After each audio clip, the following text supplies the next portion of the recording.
long ago. Mr. Mayor, it's time. I'd like to call this special meeting, public hearing of the Douglas City Council for May 8th, 2024, at 4:15 PM. Roll call, please. Mayor Donald Hewish, Here. Mayor Pro Tempore Margaret Morales, Present. Councilmember Jose Montaño, Here. Councilmember Danny Acosta, Present. Councilmember Ray Shelton, Present. Councilmember Michael Valdenegro, Present. Councilmember Richard Acosta, Present. City Manager Ana Urquijo, Present. City Attorney Dennis Fitzgibbons, Present. City Treasurer Luis Pedrosa. Thank you. Thank you. Item number 3, persons wishing to address the council in writing and verbally on any item not on the agenda. Do you have any? Not for this item, Mr. Mayor. Thank you. Item number 4, discussion on public hearing. Item A, the purpose of the public hearing is to allow public participation regarding the Loma Lee Daycare in MHR zoning district conditional use permit appeal. Ms. Gonzalez.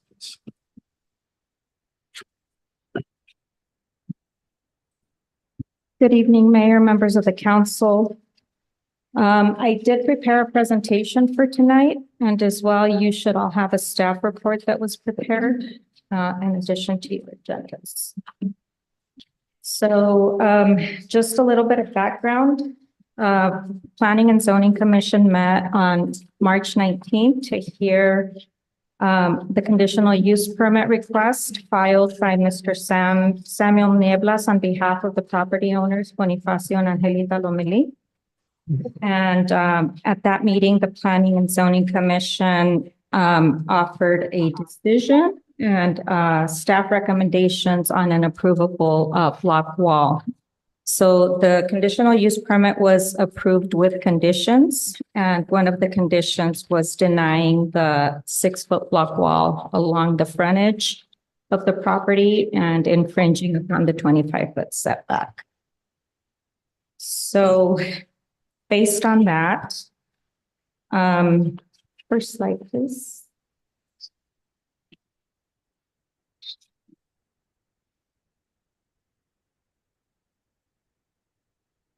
So applicant Samuel Nieblas, on behalf of the property owners, filed for a conditional use permit for Lomelí's Daycare located at 1240 23rd Street, assessor's parcel number 410160096B on a 0.43 acre mobile home residential zoned parcel.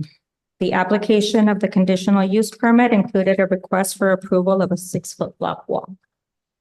Lomelí's Child Care Center has been operating since 2003 without the required conditional use permit approval in violation of Douglas Municipal Code 17.03.310 during that time.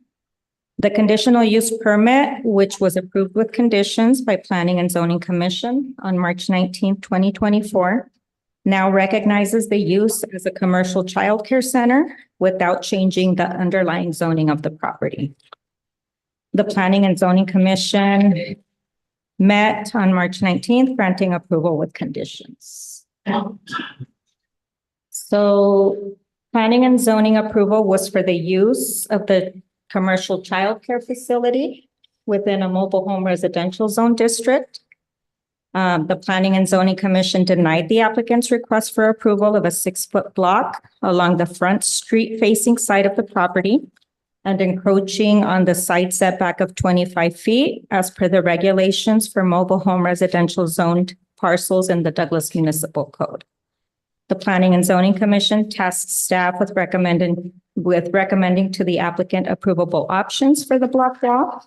Staff's letter of approval with conditions, which offered 2 approvable options, was mailed to the owners and hand-delivered to the applicant on April 2nd, 2024. So the findings of fact just tell you where it's located at 1240 23rd Street with assessor's parcel number 410160096B. The zoning is mobile home residential. The proposed use is not allowed as of right within this zoning district per Douglas Municipal Code, section 17.05.503.4A. The proposed use is allowed under DMC section 17.05.503.4A1. And specifically 17.03.310C10 under permitted major conditional uses, which reads, the following are conditional uses which may be permitted in certain districts subject to the standards detailed herein as decided by the Planning and Zoning Commission. Childcare facilities with more than 500 square feet of interior building area and more than 500 square feet of enclosed outdoor play area. Major conditional use permit requests are quasi-judicial and are properly considered by the Planning and Zoning Commission at a noticed public hearing.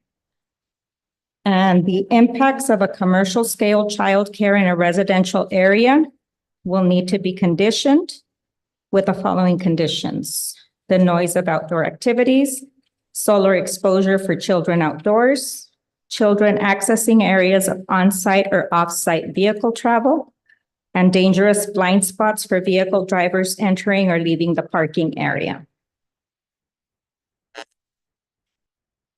From the findings of fact relating to the proposed conditional use, including the impacts identified in item E and policy considerations, staff recommends approval with conditions of CUP 2024-02 to allow for the filing of a commercial building permit for the use, to include reduced setbacks, and for accessory structures like walls, fencing, gates, and outdoor play structures located at 1240 East 23rd Street.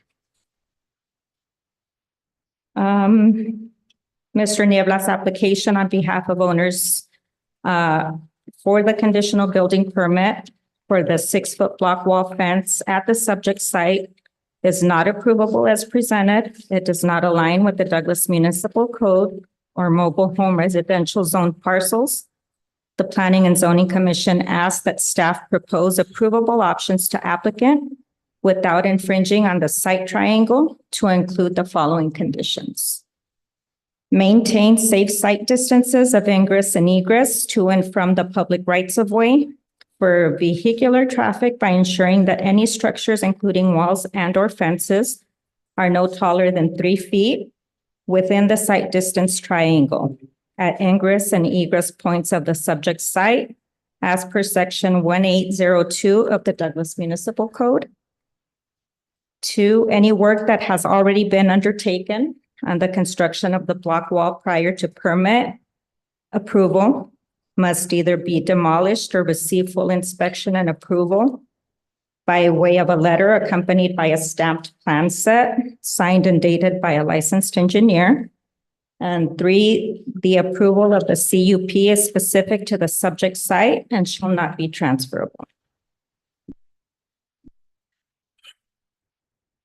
So within your staff report, we did include the letter which was mailed to Mrs. Lomelí and CC to the contractor and applicant, Mr. Nieblas.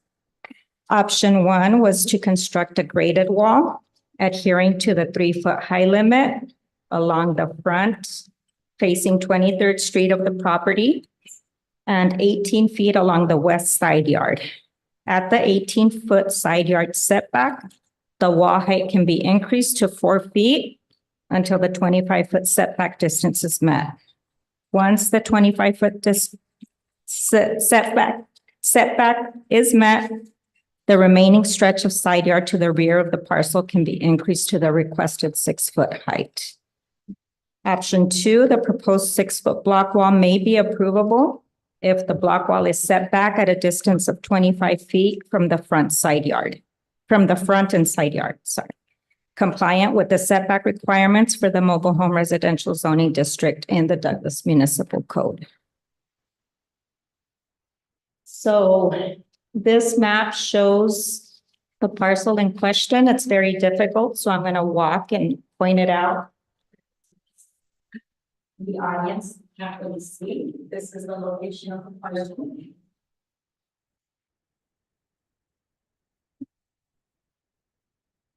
As you can see, the majority, with the exception of 4 parcels that were recently rezoned through a request by the owner, are all mobile home residentially zoned parcels. This is a map, street view map showing the location of the parcel, which also shows that the parcel in question is located within a FEMA special flood hazard area. And there are compliance factors related to that as well.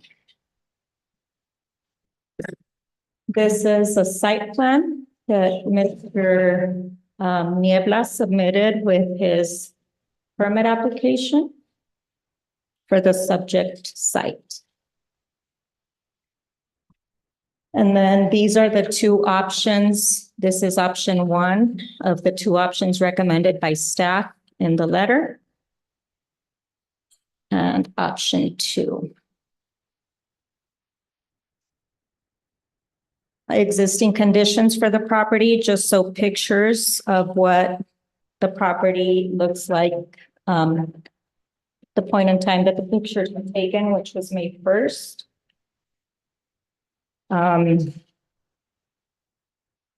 It is actively secured by a chain link fence. And as you can see in the pictures, there is a shade structure that is very near to the fence in the front of the property. And existing conditions on the block wall that has already been under construction.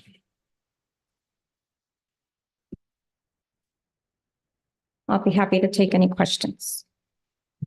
Thank you. Ms. Gonzalez. Mr. Bolanegro, please. This is the first time it comes to us after we did a lot of planning and zoning updates, but not in this specific way. I feel that since it's a daycare, we ought to afford it the safety for the children, where there be setbacks of 6-foot walls in front of the whole property, because it is a daycare. And children can run off if we're gonna put a frontage, a wall 3 foot, and it's in the playground area. Isn't that, just have the question. It's a playground, right? I believe In so. front of it, because the other part of it that's not shaded is the parking lot. Am I correct? Correct. So if we let them have an enclosed area, whether it be chain link, because I feel it should be chain link, that way everybody can see the children playing. But at 6 foot, not 3 feet, not towards the front of the street. That's my opinion. Mr. Bolanegro, that clarification, you're talking about all the way to the property line or the 25-foot setback? I'm talking to the property line, whatever, because we don't have sidewalk there, so. Right. I've seen property owners in my home, my area, take all the way up to the street side. Just want to clarify. Yeah, thank you. Anyone else? Any questions? Any comments from the audience, maybe? We'll get to that, Mr. Schultz. Okay. Mayor, Yes, please, Mr. I just Montaño. have a question. And then the reason for not allowing the 6-foot wall is because of the line of sight or like cars pulling out, or how, is that the reason for that? That is one of the reasons, Mr. Montaño, Mr. Mayor. The line of sight was an issue that came up, and also the violation of the regulations for the mobile home residential zone, which this parcel sits on. Thank you. Anyone else? Ms. Gonzalez, any feedback from the adjacent property owners? We have not been in contact with the adjacent property owners, Mr. Mayor. I don't have any feedback from them. It's not required for conditional use. It is not. I do have Mr. Louis Garcia here to present on behalf of the Planning and Zoning Commission. He is the chairperson for the board. And so if you have no further questions, I'd like to pass the mic to him. Mayor, if I may clarify one point, Please.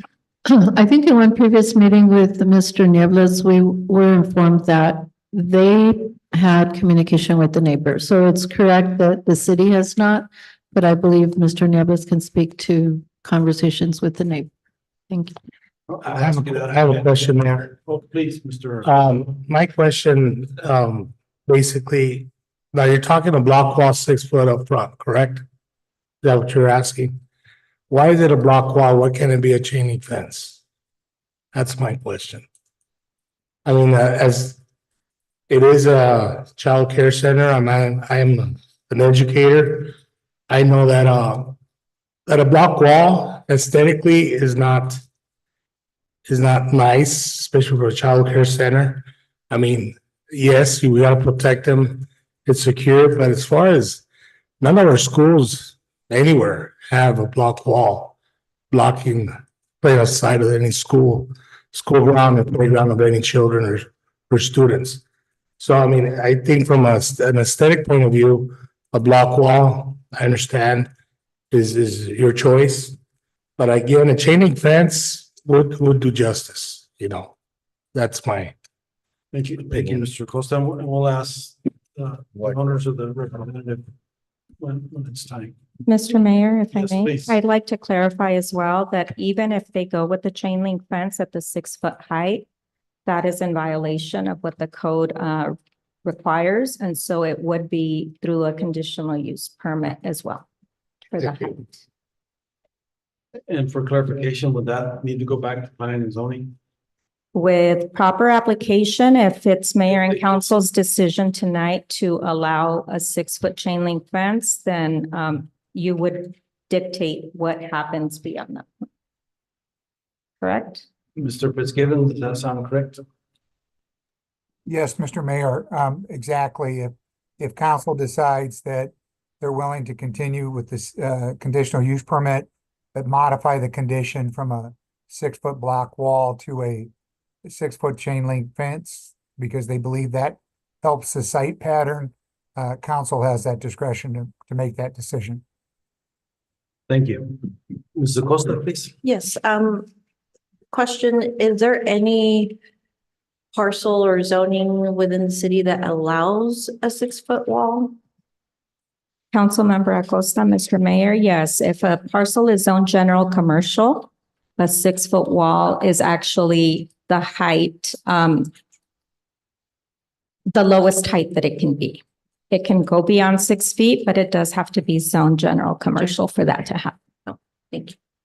Thank you. Mr. Garcia, would you mind walking us through what the planning and zoning commission's thoughts were? Yes, please. And thank you so much for your service. Thank you, Mayor, members of the council, staff. And I'd like to start off congratulating Mr. Acosta, Mr. Montaño, on your recent appointments. Congratulations. Anyways, I am the chairman of the Planning and Zoning Commission, and let me start by giving some background information first regarding walls. It is, and by the way, I served in the Board of Adjustments for many years, in which we saw strictly walls and additions and so forth regarding setbacks. So the frontage is always 3 feet. It's Douglas Municipal Code. It always has been. And along the side, both sides, it is 3 foot also up to the front setback. In this case, for subject property, it's 25 foot. So the front should be 3 foot, and on the sides, again, it's 3 foot also, up to the 25 foot front setback. After that, it goes up to 6 foot.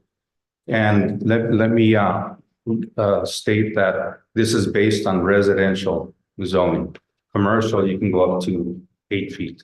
So this one here, since it's MHR, mobile home residence, it's 6 feet in the back and 3 feet in the front. Okay, so, and keeping in mind that this is not commercial. So what we did is we passed this property, the CUP, for it to be recognized as their child care center. However, we put conditions and we rejected it at that time where it would be just strictly 3 feet. Now, going back several years, when I was in Board of Adjustments, we were very careful to stick with the 3 feet. And there's many reasons for that. And I will get to the safety last. But first of all, when you're within a residential district, we have to maintain uniformity, a standard that all of the properties can adhere to. And we were careful. Our vision was in that Board of Adjustments is you should be able to stand at the setback and look at your neighbors all the way through without having an obstruction from another neighbor where you can't see all the way through, that being whether it be a block wall or a structure, house or a carport or what have you. So we looked at that, and in all the years that I was in Board of Adjustments, because this fell within Board of Adjustments, I don't recall that we ever passed a wall being 6 foot in the front. And as a contractor also, we never built any walls that were higher than 3 foot in the front and the side up to the front setback. But what happened during our P&Z meeting back then, our stumbling block was that we were looking strictly at safety. Okay, so if you can go back, please, to that PowerPoint. I want to walk you through something. The one that showed the top view of the property. And I'm going to have you just think about one thing regarding safety as it's come up, and that was our issue. Not that we wanted to just deny it for the Lomelís. We see that they're doing a great job improving their properties. Mr. Nieves is doing the job. That's at on 23rd Street, but on 8th Street as well. So we didn't want to turn it down, but our issue was safety. So keep going. More. Right there. So I'm going to go over there and I'm going to just have you imagine that you're in the car. Okay. And this is in regards to safety, when it comes to children, parents, and staff. Okay. So let's say that there's an egress right here. I'm not mistaken. This is the road. This is the curb. This is where the proposed wall that was denied at the frontage and up to here. So let's say that we're in the car together here, and if they were to have built a 6-foot wall along the front here, we're in the car, and we are going egress. And if there were to be a sidewalk here, which many times there is, and you have parents, they park their cars here, and they're walking along the sidewalk, and somebody's on the egress, they run over a child here, or staff, or a parent. That was our issue right here. We didn't want to turn it down, but there are reasons for this. So this is what does municipal code has been in effect for many years, and I gave you a little bit of background information as to the reasons why, but mainly it was safety for us.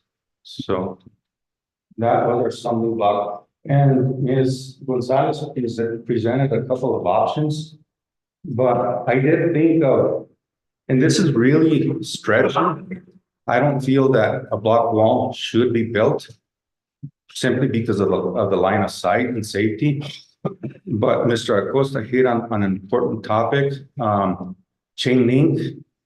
I mean, it's not code to go 6 foot, but that might be an option. Like if the city, if mayor and council are willing to compromise as well as the Lomelís and Mr. Nieves. I don't know if it's an option, and that's beyond me, but I'm gonna mention that was one option that I had thought of.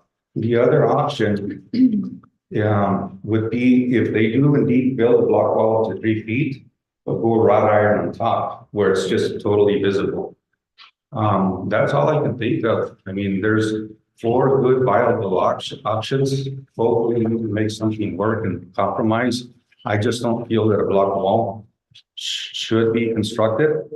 Now, Mr. Acosta stated that he is an educator, and regarding the chain link fence, I agree. For example, when we built the Cass addition on 3rd Street, And city sold that park to Cass. We were the ones that went in and constructed the chain link fence. Right there, it wasn't in commercial zoning, so we went 8 feet. So it has 8-foot chain link fence and it's visible. Even though it's 3 feet, I don't see a problem. I just think that if something were to happen, I don't want anything to come back to the city as far as a liability standpoint. And if this option were to be entertained with the 6 foot, because I know what can happen years down the line, they could put the slats. So with the conditions that they never put slats on there, because we're back to square one, where essentially it's a block wall, which is impeding the view for the line of sight. Same as the case with a wrought iron 3-foot block wall with wrought iron on top, where it's totally open, just the metal where they can see. I think that's it, Mayor and Council. If you have any questions for me. Thank you, Mr. Garcia. Is there any questions for Mr. Garcia? Mayor. I have a Yes, please, question. Mr. Botanego. Mr. Garcia, thank you for your professional opinion and thank you for being on the board. My question is, when did it change the designation from commercial? Because at one time, that was a Red Barn and they did hold dances, there was a bar and there was a restaurant after that. So when the Lomelís purchased it, I think it should have still stayed as commercial. Or now, It was in the county, was never, it or is it county? was the county before, when That's the right. barn was built. So when they annexed, Oh, okay, I didn't know that. it went in as MHR mobile home residence. When it went annexed into the city. So the purpose of our planning and zoning meeting a couple of months ago was to bring the Lomelís childcare into compliance, or rather be recognized as a commercial business, but because it's mobile home residence, which essentially is residential. So now we did pass that part. We didn't have a problem passing it. It was just the safety of the block law. That application, the conditional use permit, had where it be recognized, but it was a 2-part where the wall came into question as well. And there was a couple of other things that they put on the stipulations as well. If I may, Mr. Botanego, I did present in one of these slides that although the use is recognized as commercial, the conditional use permit does not change the underlying zoning of the parcel. So the parcel is still zoned mobile home residential. Okay. Thank you. Any other questions for Mr. Garcia? Mayor, Yes, please, Mr. Montano. Mr. Garcia, I like the idea of a 3-foot wall with wrought iron. My question, I don't know if you know it off the top of your head, because I know Loretto's school has exactly that. And you can see in and out perfectly. So I think that would be an option for us to consider. But as far as a 6-foot wall, I'm just for safety reasons, I'm against. You're absolutely right. Great point. I hadn't thought of that one, but that's a good example right there. Thank you. Any other questions for Mr. Garcia?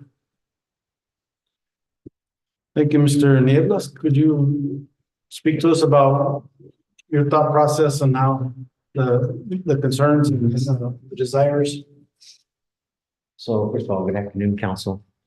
Thank you for taking the time to discuss our request for appeal. My name is Sam Nieblas. I'm a local general contractor here in Douglas. And I've been doing some construction work for Mrs. Lomelí, the business owner located at 1240 23rd Street. Ms. Lomelí, as they stated, has been in business for about 18 years. And she's been taking care of children from newborn to 2.5 years old at that location. That in itself is a little different from a public school setting. And I'll try and explain that later here. So back in November of last year, we submitted a building permit to the city of Douglas, where Mr. Luis Peralta emailed us back in about 15 days from submitting the application that we were denied the building permit. And I provided you with some documentation that Ms. Urquijo let you guys have, and I think that's item number 1. And that's a copy of Mr. Peralta's email So when we got this email, of course, there's the MHR setback for 25 feet that we were aware of. And there was also a citing of section 1802.2 that talked about the triangle. And if we can go back.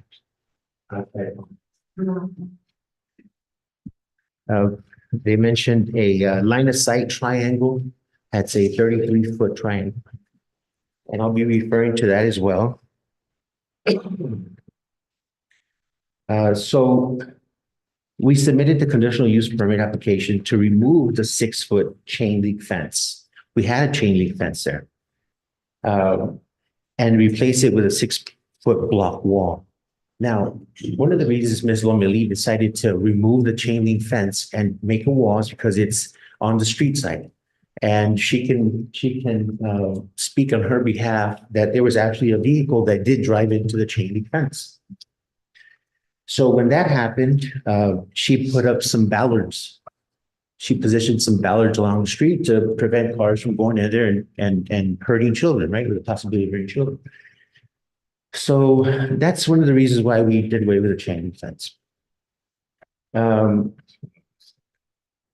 So initially, we submitted the request and we asked to be informed by city staff when the planning and zoning committee would be meeting, because obviously we're taking your time and we value your time and we appreciate what you guys are doing. But our goal was to have been able to take care of this through the planning and zoning committee. We weren't advised when the meeting was, when the date was, when the time was. So obviously we weren't there to express our intentions. And to clarify with the city ordinance that Mr. Peralta had mentioned to us in email, and that was the 1802, and that's the line of sight. So a printed memo and email was provided to us stating the reasons for the decision shortly after the meeting took place. There was 2 reasons, as they mentioned. One was the line of sight, and the other one was the 25-foot setback. And that is item number 2. That's a memo that was handed to me by Mrs. Lupico on April 2nd, I believe, stating the outcome of the Planning and Zoning Committee meeting. Okay, so if you go to page 3, it's basically the same as what you see up on the screen. In page 3, you have the line of sight triangle that's adjacent to the next property owner. The property owner on the west side of Mrs. Lomeli's business is Mr. Greg Jones. He's a retired Southwest Gas employee and pretty well known within the city. So in this side triangle, Mr. William on the second packet that I gave you there, the second item, he quotes right away for vehicular traffic by ensuring that any structures, including walls or fences, are no taller than 3 feet within the site distance triangle at ingress or egress points of the subject site as per section 1802 of the Douglas Municipal Code. Okay, so the Planning and Zoning Committee was giving that information. Okay. If you go to packet item number 3, I copied and pasted the ordinance of section 1802.2, paragraph 2, I believe it is, where it says on cornered lots in any residential district, noting nothing shall be erected, placed, planted, or allowed to remain which materially impedes the vision above a height of 3 feet. So if you go to that, city ordinance is talking about this point and this side triangle. We're not constructing that. We started at 7 feet away from the curb. If we're going to talk about a side triangle here, I strongly feel there needs to be an ordinance that says there's no ordinance in the city that says that there needs to be a side triangle with the property that's adjacent to you. That side triangle And city adopted that to prevent what Mr. Garcia says, to prevent, let's say, a car not being able to see if there was a ceremony. Pedestrians walking and trying to cross. You would have a car parked here this way with a clear view of what's coming and going.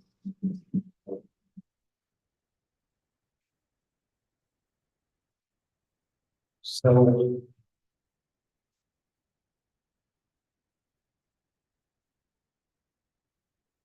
So I don't feel that, I do understand that it is a safety concern. I completely see your point where, the line of sight, is of importance on that other corner, okay? But we didn't have that information. We're going off of what's ordinance. And ordinance, was referring to, a corner product, an intersection. Okay. That's right. Does anybody have any water? This isn't open yet, you can. So, so, okay.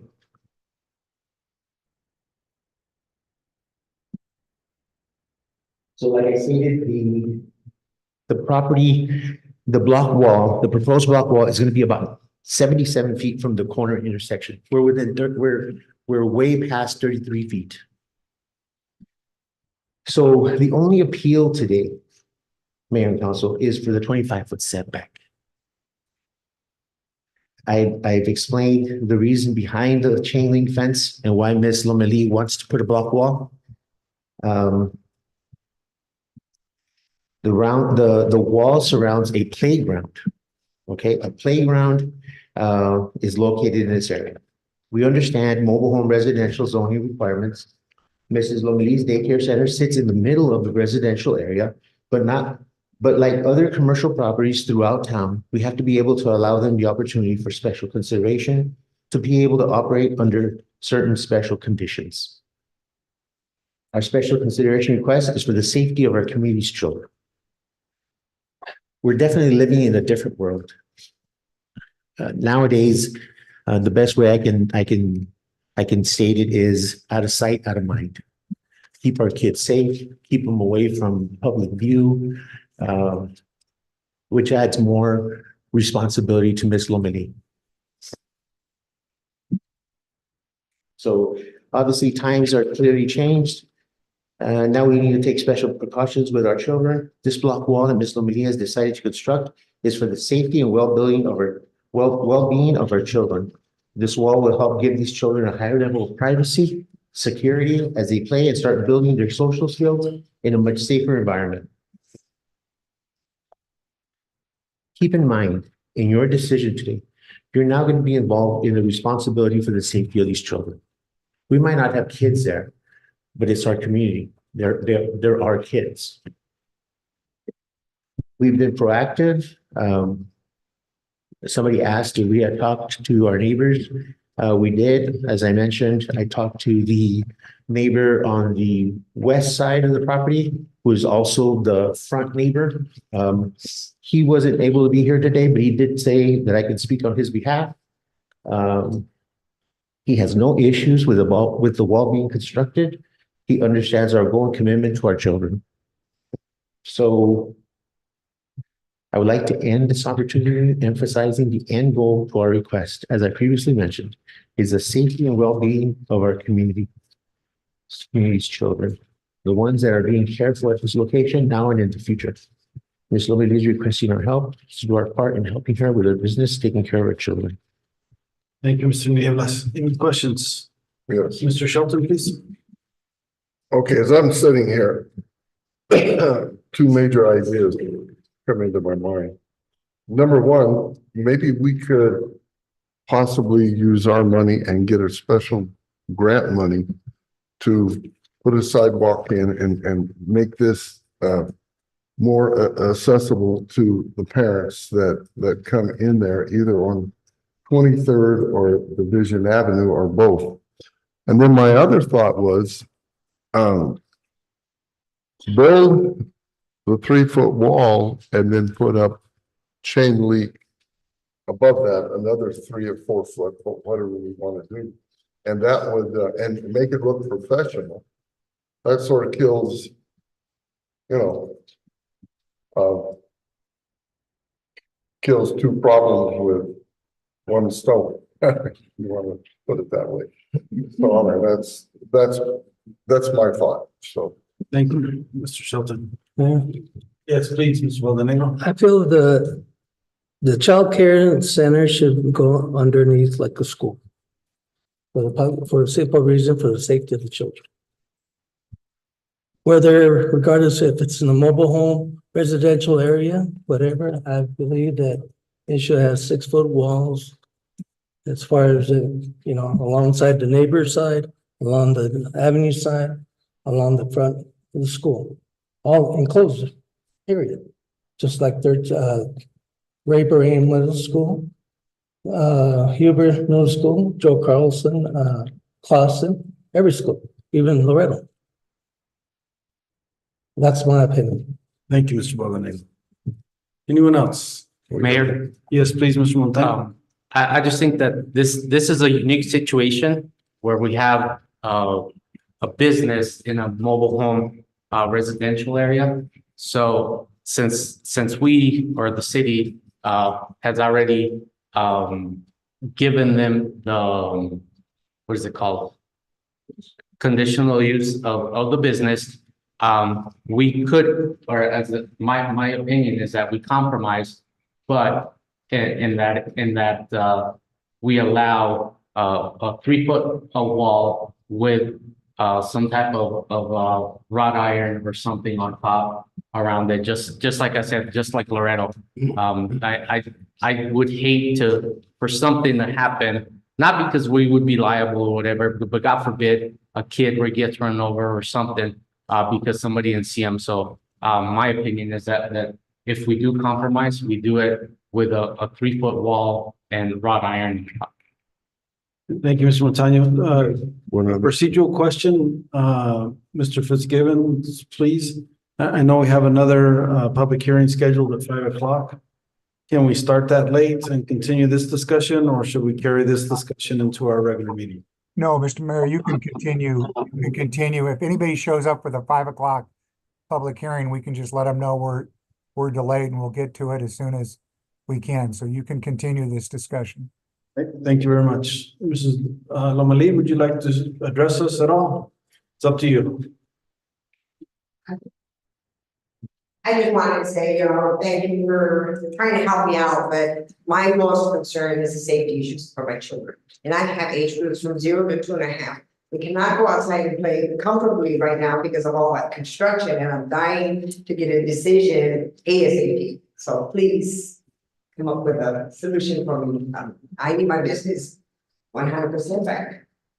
Thank you, Mrs. Lomeli. Thank you. Could I ask you, and I don't want to put you on the spot, and if you're not ready to answer this at this point in time, I understand.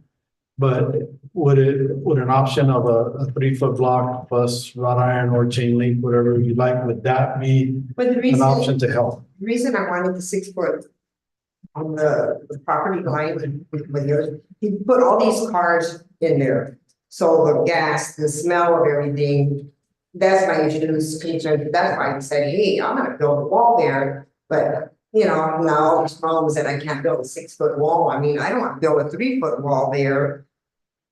It defeats the purpose. Right. The smell of the cars, the oil, the gas, or whatever's in that property. And he was never there. I've been there 18.5 years. And now I'm having to deal with somebody moving in and not caring what's next door. I've been there the longest, not him. So that's my. Thank you. Any other questions or discussions or comment from anybody else in the public?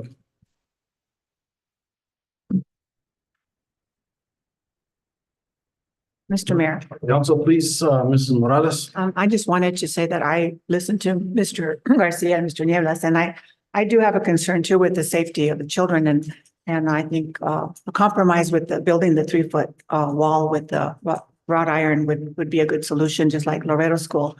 I've seen other daycare centers, not just here in Douglas, but Tucson, Sierra Vista, Most of the daycare centers don't have any 6-foot walls around them. They have the chain link fence. And with all the issues that go on now, I mean, with the, I'm not gonna say it's gonna happen here, but you never know, shooters or anything like that could happen. And I think it's best if you are able to see the children and see what's happening, because sometimes if you have that 6-foot wall there, things can happen and people could pass by and not see anything. So, I mean, we really don't have an idea of what could be occurring. So that's my opinion. Only if we have a perfect world. We haven't got there yet. Mr. Garcia, please. I agree. And let me say one more thing. Yeah, I think it's in all of our best interest to compromise. And the two options that I had proposed, the chain link versus block wall wrought iron, aesthetically pleasing would be by far the block wall with wrought iron on top. Chain link is a lesser type of material, so that's what I would do if I owned that property. Thank you. Thank you. Anyone else from the council, please? Mayor, Yes, please, Mrs. Acosta. yes, I have a couple of questions for Mr. Nieves. Please, Mr. Nieves. Please. Thank you. And please, it's just something that it has come to my mind and in no way is of personal attack. And I hope it doesn't come out that way. I just want to be clear. How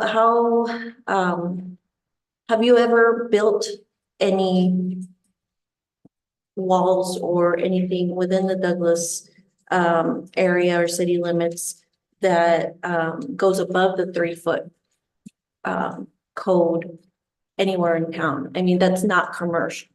Yes, You have, yes. okay. And was that through permitting or conditional use or?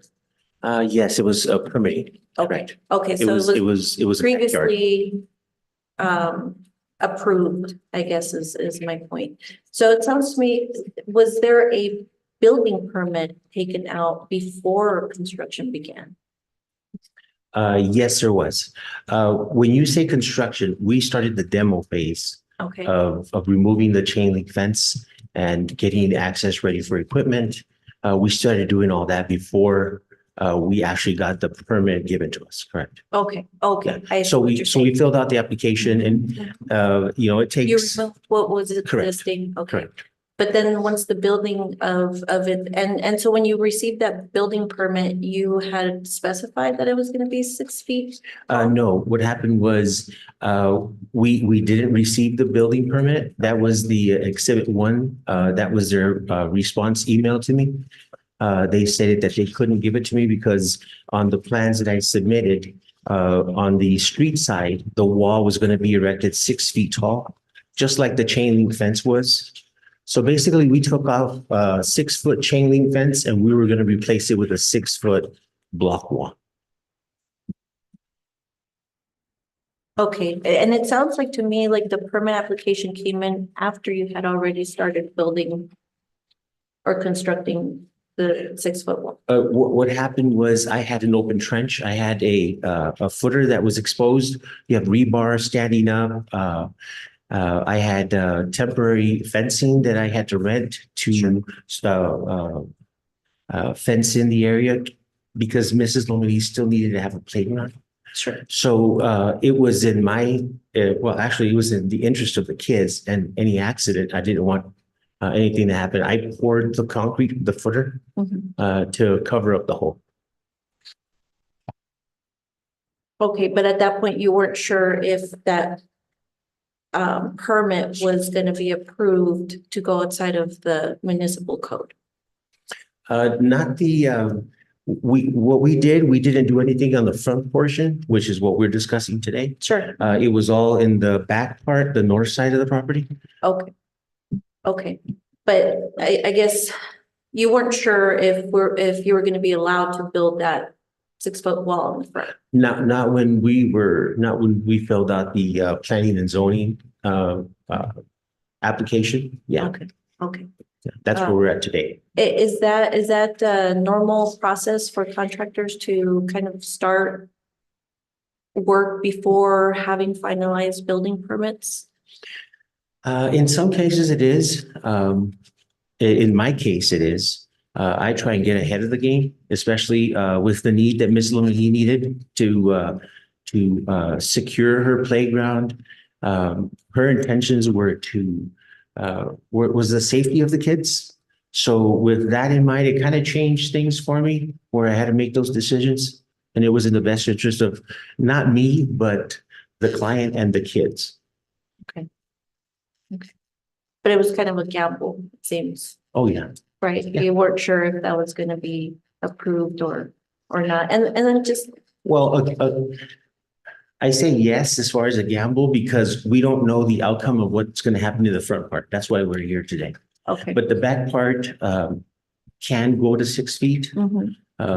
but we're discussing from 25 feet from the property line in the front. Right, the front, yeah. I understand that you started in the back, you knew that that wouldn't be an issue, but eventually the front plans were to raise that 6-foot wall and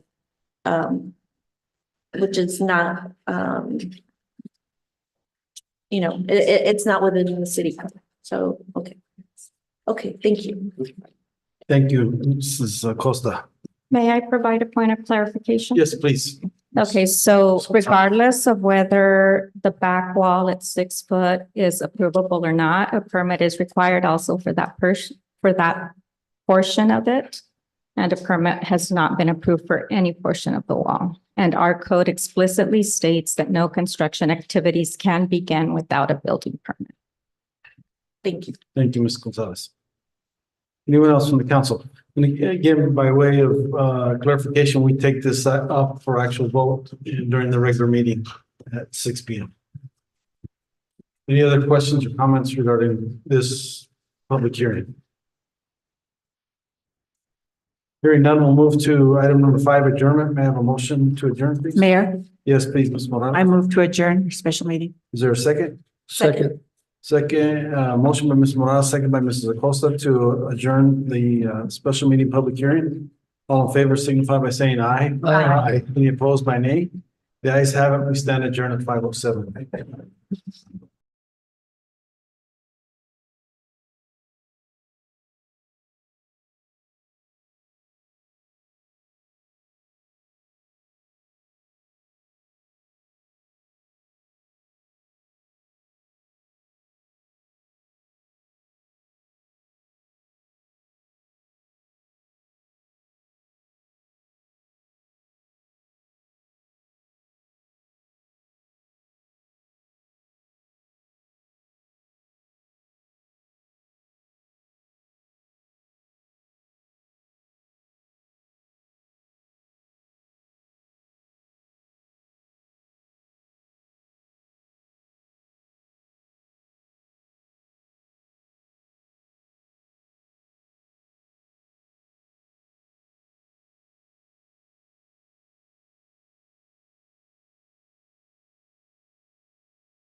You know, I was just thinking. I'd like to call this special meeting, public hearing for the general plan to order the mayor and council. The city of Douglas, May 8th, 2024, scheduled to start at 5. We're at 5:09 to start. Roll call, please. Mayor Donald Hewish, Here. Mayor Pro Tempore Margaret Morales, Present. Councilmember Jose Montaño, Here. Councilmember Tania Acosta, Present. Councilmember Ray Shelton, Present. Councilmember Michael Valdenegro, Present. Councilmember Richard Acosta, City Manager Ana Urquijo, Present. City Attorney Dennis Fitzgibbons, Present. City Treasurer Luis Pedrosa. Thank you. Item number 3, persons wishing to address the council in writing or verbally on any item not on the agenda. Do we have anyone for this meeting? No, we do not, Mr. Mayor. Item number 4, discussion on public hearing. Item A, the purpose of the public hearing is to allow public participation regarding the 2024 Douglas General Plan. Ms. Gonzalez. Good Please. evening, Mr. Mayor, members of the council. So the city of Douglas, Arizona is updating the 2002 general plan to address introduction and implementation chapter, land use element, growth areas element, public facilities and services element, transportation and circulation element, recreation and open space element, cost of development element, environmental resources element, water resources element, economic development element, and housing element with its updated maps to advance the future of Douglas. Each municipality must adopt a comprehensive long-range general plan for the development of the municipality. The general plan shall consist of a statement of community goals and development policies, and it shall also include maps and necessary diagrams, setting forth objectives, principles, standards, and plan proposals as per Arizona Revised Statute 9-461.05 D and E. I have our consultant from Upfront Planning and Entitlements, Jessica Sarkisian. She's going to be doing a presentation for you today. Thank you. Ms. Garcia, thank you for coming. Appreciate that. If you could walk us through the process, would be greatly appreciated. Thank you so much, Mayor, members of the council. Jessica Sarkisian with Upfront Planning. I have a PowerPoint presentation if it's available to go up on the board. As she mentioned, this is a requirement of the state of Arizona per Arizona Revised Statutes to be updated every 10 years. And so the city has engaged in the public outreach and the general plan advisory committee meetings and working with planning and zoning as well and the public to update the plan based on the state requirements and chapter elements that are required based on your population size, as well as updating the maps. There was a couple things in there that we had at the open house in December, talking about how there was some difficulty based on the age of the plan in implementing some certain things. So we updated it based on current standards with affordable housing, added economic development chapter, added some more details for transportation and water, and made the plan, the growth area map and the land use plan easier for the city staff to use and for developers to understand and implement. They're trying to find. You're your waiting. PowerPoint.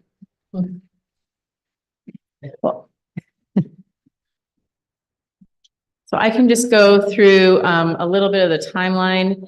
We've had several general plan advisory committee meetings. We started out with the open house where we had invited the general public and had them with a presentation of what it is and isn't. I think one of the biggest misconceptions about a general plan is people feel it's like a zoning code, whereas it is actually a higher level policy document. And it gives the direction to the zoning code and other departments as what they should be doing for their projects in the future. So for instance, a 10-year, almost like a 20-year plan. So it has visions and policies and implementation chapter about what they should be doing, such as updating a zoning code, adding more details to level of service for police and fire or parks, setting standards for transportation. Also, if there's updates to develop, you want more affordable housing, or if you want more implementation in the downtown, how to update those building codes to make that more accessible for people. Because obviously right now across the nation, in all jurisdictions I work in, the historic downtown areas are very difficult because you're having to come into compliance with current building standards, which when you take a historic building and try to add an elevator or you try to add sprinklers, it doesn't really work together. And so things like that is what it talks about. And so we did so we wanted to make sure that people understood that it was not a zoning code. It does not change property values. It does not change the use of their property. It does not change what they're allowed to do. It does not change the zoning. And there's also, as the adoption of this update, it does not cause any taxes or bonds or anything. There's nothing associated with that. This is a 10-year plan to guide the other departments. And so that's really big on getting that out to the public so they understand what the general plan is. It is a high-level document. that it's good for 10+ years. It is amendable every year. You can amend it multiple times a year depending on the level of the amendment. And so we'll go through that, but it is not a static document. It's meant to be used, but it's only meant to be amended at certain levels with commission and council approval. So it still would go through the public hearing process. If you did want to do a zone change or things like that, that still is a public process. Thank you. Okay. So thank you. Here's the general plan. So again, that's what I was talking about before. The purpose is that each municipality, according to state statutes, is required to have a general plan. You guys have one. It has hit that 10-year mark. And so that is the purpose of this update. With a population of under 50,000, you are required to have a land use plan, circulation element, growth element, open space and environmental planning element, cost of development and water resources. And again, the plans are good for 10 years. And then again, why update now? Because this is, it's actually a great time. There's been a lot of changes in the last 10 years. So we can update with renewable resources, affordable housing, and just different things that are going on in the state. And again, this is what I'm talking about. The general plan is a high level policy guide. Has a lot, it's not requirements, it's not shall, it's may, guiding options for things. We made sure that implementation suggestions were not, we made sure the wording on it was not financially burdensome on the community so that there are options. It's not they must do these things. It's when you have staffing available, when you have funds available, these are options for you to go forward to continue to improve the city plan. So again, it does not change zoning. It does not prohibit or place specific user or businesses on a parcel of land. It does not change existing uses. Does not change permitted uses that are already allowed. It does not change your tax status. And again, does not allow non-permitted use without a rezone. So the existing general plan was from 2002. There were 8 existing elements. As you can see there like the circles, and it was a much smaller area than what we're doing right now. We had circular nodes and gateways, which are very difficult to, they don't follow parcel lines and they're difficult to implement. And so you end up getting amendments to them, which are kind of cut out pie pieces and weird things. So we got rid of the nodes because they're difficult to interpret, and depending on who's the planner interpreting it, they might get different answers. So got rid of that. We had there weren't any target densities listed, like specific what low density meant, medium density. So we specified those. And then with the growth area was previously over the entire city, which does not really help the city. So we targeted growth areas, which you'll see. So you don't want it over the entire city because then it's basically the whole city is a growth area. But if you want to target grants and funds and developers, you need specific areas with boundaries. And so that's what we did here. And then we updated policies for energy, building types, and changes also with the port location opportunities going on. So the timeline began at the end of December. We actually kicked off earlier with, this is a public part, but we kicked off in November with the staff talking about what they wanted to do. Did some research with the departments of what kind of issues they were having with implementation. And so we've gone through here and created the different elements with the General Plan Advisory Committee, met with them in each specific chapter, had maps, they drew out things, they were, coloring and all that kind of stuff. And so that's how we came up with the plan, what we have. And also with the public open house, we had the public 60-day review. We had that as well. We got a lot of comments on those. And then we did our commission council work sessions. And then we also have done the planning commission, which we received recommendation of approval. And here we are before you. So the community vision survey we had on the website was 83 responses. And the element survey responses were about 28. It's not where we would love to be. Surveys are typically around 10% of this jurisdiction. At the open house meeting that we had a little over 18 public members in attendance. And just from those members, and also through speaking with some of our General Plan Advisory Committee members, it was very evident that there was going to be resistance to respond to survey questions. I guess there's been a lot of surveys in the past, and so they were wondering where that was actually going to go, how the response rate was going to go. And so they felt a lot had already felt they'd already answered questions. And then some of them just didn't, some people, residents there just did not feel safe in providing that kind of information. They kind of didn't want to have their name on record is what they were saying. We never asked anybody's name on the surveys. It was only, do you live or work in Douglas?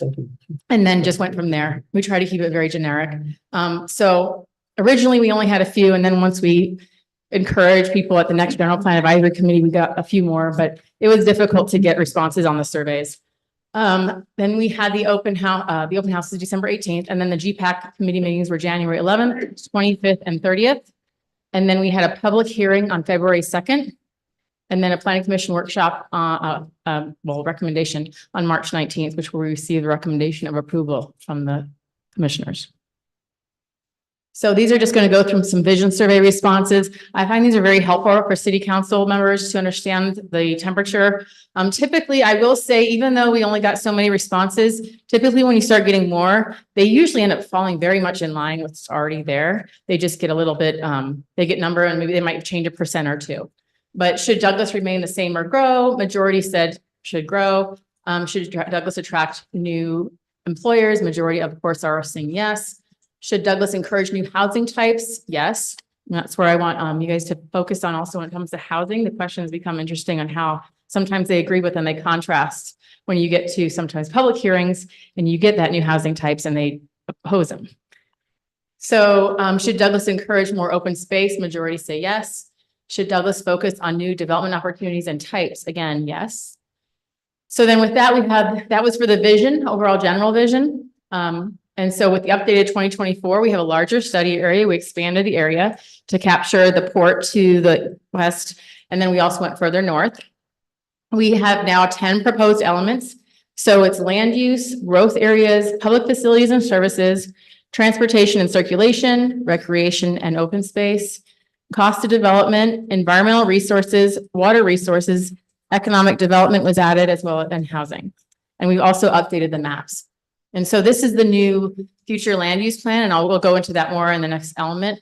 But this just shows you how it grows. And the really important thing for expanding the growth area, it allows the city. So if anybody wants to develop, say in the county or build something outside your jurisdiction, but it's in this growth area, then the county is required to notify you and they let you know what's going on. Whereas previously you wouldn't have any say in that, unless you've heard about it some other way, but they are directly required to let you know what's going on in your study area. For any applications, if people are going to be adding wells or infrastructure, or maybe if it's a development type that doesn't match with what you guys are looking for in that area, then you would at least be notified and you could make your statement of support or opposition or ask questions. So the vision statement that the General Plan Advisory Committee came up with, as well as some of the staff, I believe this actually moves in line with what some of you guys have done in the past, is that Douglas, Arizona is a community with a thriving economy, evolving and modern infrastructure, and a destination for international business, where the downtown remains the heart of Douglas, showcasing its history, entertainment, art, retail, and tradition worldwide. So the general plan vision was updated based on the public outreach and comments. We did the word thing where we asked people like their words that they felt encompass the vision of what it currently is versus what they want it to be.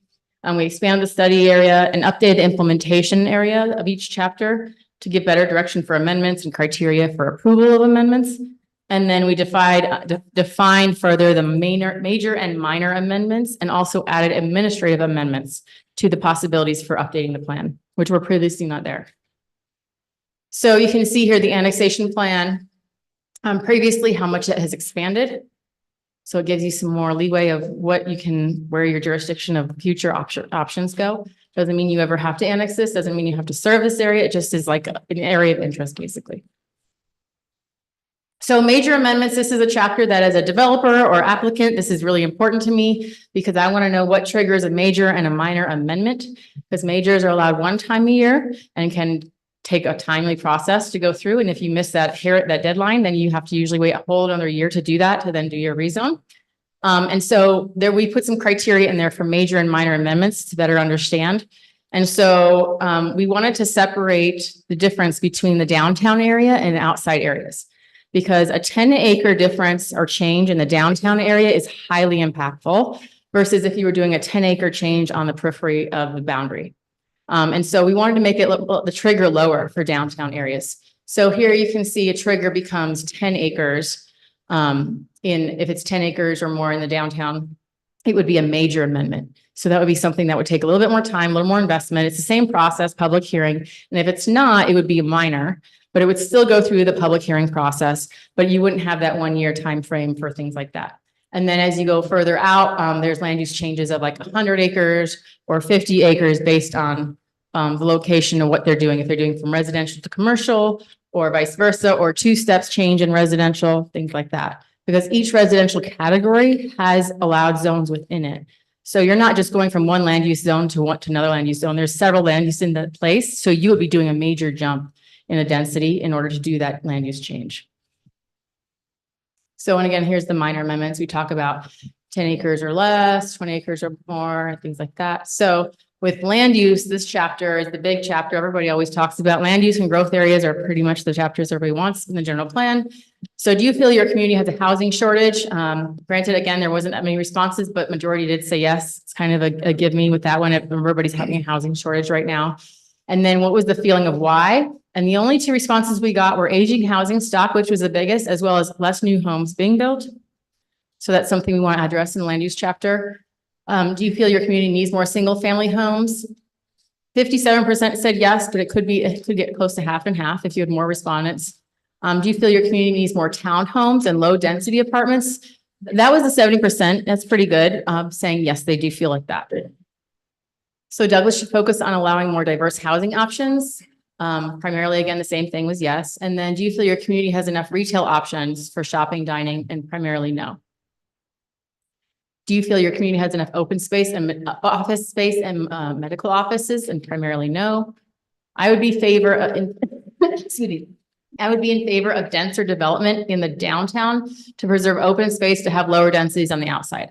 People are kind of 50-50. I get it's probably more of it depends on what it is. They want to see what you're talking about before they need some more information, but that would be my thought on that. High density development should be limited to the growth areas, primarily yes.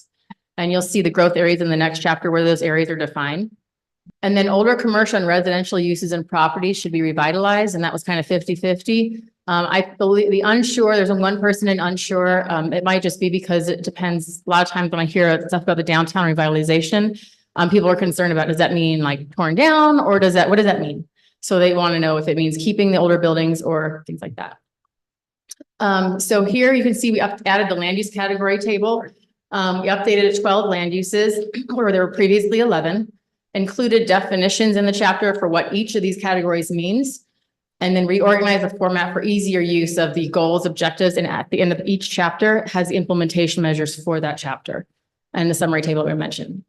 So, and there was questions at the Planning Commission on this map because it was difficult for people to see the downtown area. And so here, obviously the dark border, that's the city current boundaries. And so here you can see, zoomed in a little bit, the boundaries of the downtown and what is in there. So you have a lot of high density residential, and then you have central business district, which was previously there. We just kept that boundary, which was previously in there for the downtown area. And then you have your airport mixed use. So that allows all kinds of things, but it does not allow low density. We want to encourage, we're not sure what kind of density is going to go in there or what it's going to be. It allows a lot of mixed use, but it definitely will not allow a single family subdivision to go in there. That's, because it's not capitalizing on the use of that area at this time. It could obviously be amended at some time if you guys wanted to, but for things like that, that's what we're trying to encourage, is some more opportunities. And then added more options for the Rancho Agricultural, which is very large lot agriculture. There's no open space on here. This all provides densities and opportunities for development. Especially when you get into different types of properties, you want to make sure everybody at least has some property rights. So here's an example of what we did. So for Rancho Agricultural, it's properties up to 5 acres. Hacienda Estate is 3 to 5 acres per unit. Low density would be 1 to 3 units per acre. Medium and so on, 3 to 6 plus for medium high. And then Central Business District, we kept the same as it previously was. Commercial Center, Commercial Corridor, we kept the same. Those are the ones that highlight the highway areas for service. And then we have industrial employment, mixed use airport, and institutional public are the same, and open space is the same. And so here you can see how they transition. We wanted to give a better example of where your existing zoning categories would fit into these land uses. So you can see that Rancho Agricultural allows single family residential, mobile home residential, some open space, historic preservation, and other things. And HDR allows a lot of different uses. I know there were concerns about commercial and industrial. And here you can see that there are levels of commercial and industrial, which are allowed in each. So depending on how intense that use is, you can still have commercial in some of the industrial as long as they're supporting that industrial use. It's not saying they cannot. And then you also have some commercial areas that you currently have, and they also allow some industrial in there as well, and some open space, airport authority, all kinds of different things. And again, you can see the airport mixed use allows multifamily, but does not allow single family, and then allows a lot of opportunities for mixed use things in there. So that was just so people can understand kind of what correlates. And then also within each, we made sure that within each definition of the categories, we made sure to say that these zoning districts, which may fall under this category, may include. And the may is important because the goal is to update the zoning code in the future and different things. And so that allows, and if you try change it to change whatever your zoning code is or any uses or types, it will automatically already be compatible. It's not out of date the second you update a zoning code.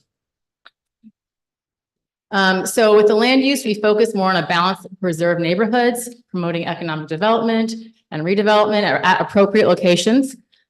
Sufficient land to support a mix of housing types and opportunities throughout the city for the diverse needs of persons of all income levels and ages was definitely put in there for affordable housing opportunities.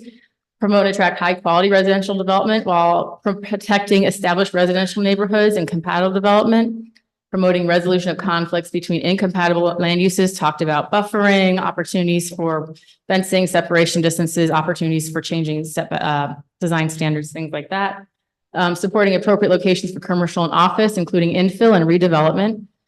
Central business district is attractive to gather service industries, public, commercial, entertainment, cultural, and community purposes. And promoting high-scale commercial and industrial development and redevelopment to contribute to the overall economic vitality with that environmental quality and livability. And then we also added renewable resources in the land use options of where they would be allowed to go. Previously, they were not located anywhere. Do you have any? I'm going to go to the next element if there's any questions on that first element yet. Okay. Anyone from the council? So that's the meat of it. So I wanted to, okay. Please continue. All right, thank you. So the growth area tied very hand in hand with land use because it defines strictly more locations, and it also helps out with economic development a lot because the economic development can then provide incentives and you guys can create economic employment areas and things like that, which you can provide tax incentives or grants or all kinds of things to go into this area. So questions for that area, where do you feel there's enough young adults coming into the area? Majority saying no. And are you concerned about the people moving out of your community, which is no, which is kind of an interesting thing. So it's, you know, trying to understand, well, yeah, at some point you should be a little concerned if people are moving out and not coming back, then you're going to have a decrease in population, but you still need the services provided. So do you feel your immediate area is growing? 5 over 3. I mean, it's what we got. So 5 said yes. Would you prefer your immediate area to remain consistent with today or see more development? And so here's what I wanted to start showing you again. Majority were saying out of 8, but 5 said more development. Would you like to see more commercial activity centers? Yes. Would you like to keep the new development from coming into your area? They saying no. So that's great, right? They want more intense development. They want more residential. They want more things going on. They were not opposed to new development coming into their area. Were you prefer to be included in a growth area? Majority said yes. So that's also good, encouraging development. Do you think the current annual growth rate for Douglas is just right or too slow? And they're saying too slow. They would like some more things to happen fast. Of course, everybody likes things to happen faster. So this is the proposed growth area. We removed the old growth area for more targeted areas so that you can specifically go after areas, especially helps economic development. And when developers are coming in, they know what areas to focus on, and that you guys will be encouraging possibly infrastructure improvements or density and things like that. And so we have the central core the same. And then we have Western Reach, the La Brea, Northern Spike, commercial enterprise employment, the railroad and Sulphur Springs, and then the Douglas Muni Airport we put as an impact area that would really like to see in some development, and the Northern Peak. So it's definitely targeted so that you can see where we're hoping the growth will occur. We don't want it to just occur out random places. You know, obviously connected to infrastructure is the best way. And then focusing on these specific areas, which we feel could deeply benefit more quickly from investment and opportunities. And there's already opportunities there. And so within each growth area, Within each growth area, it's further defined of what type of growth we're looking for. So it's not just saying we want any growth. For instance, like we mentioned with the Muni Airport or with the with Western Reach, those are not single family kind of detached areas, especially with Western Reach. It's going to be more industrial, commercial, supporting possible future port. So gearing the direction of each of those areas to what they're best going to be planned for.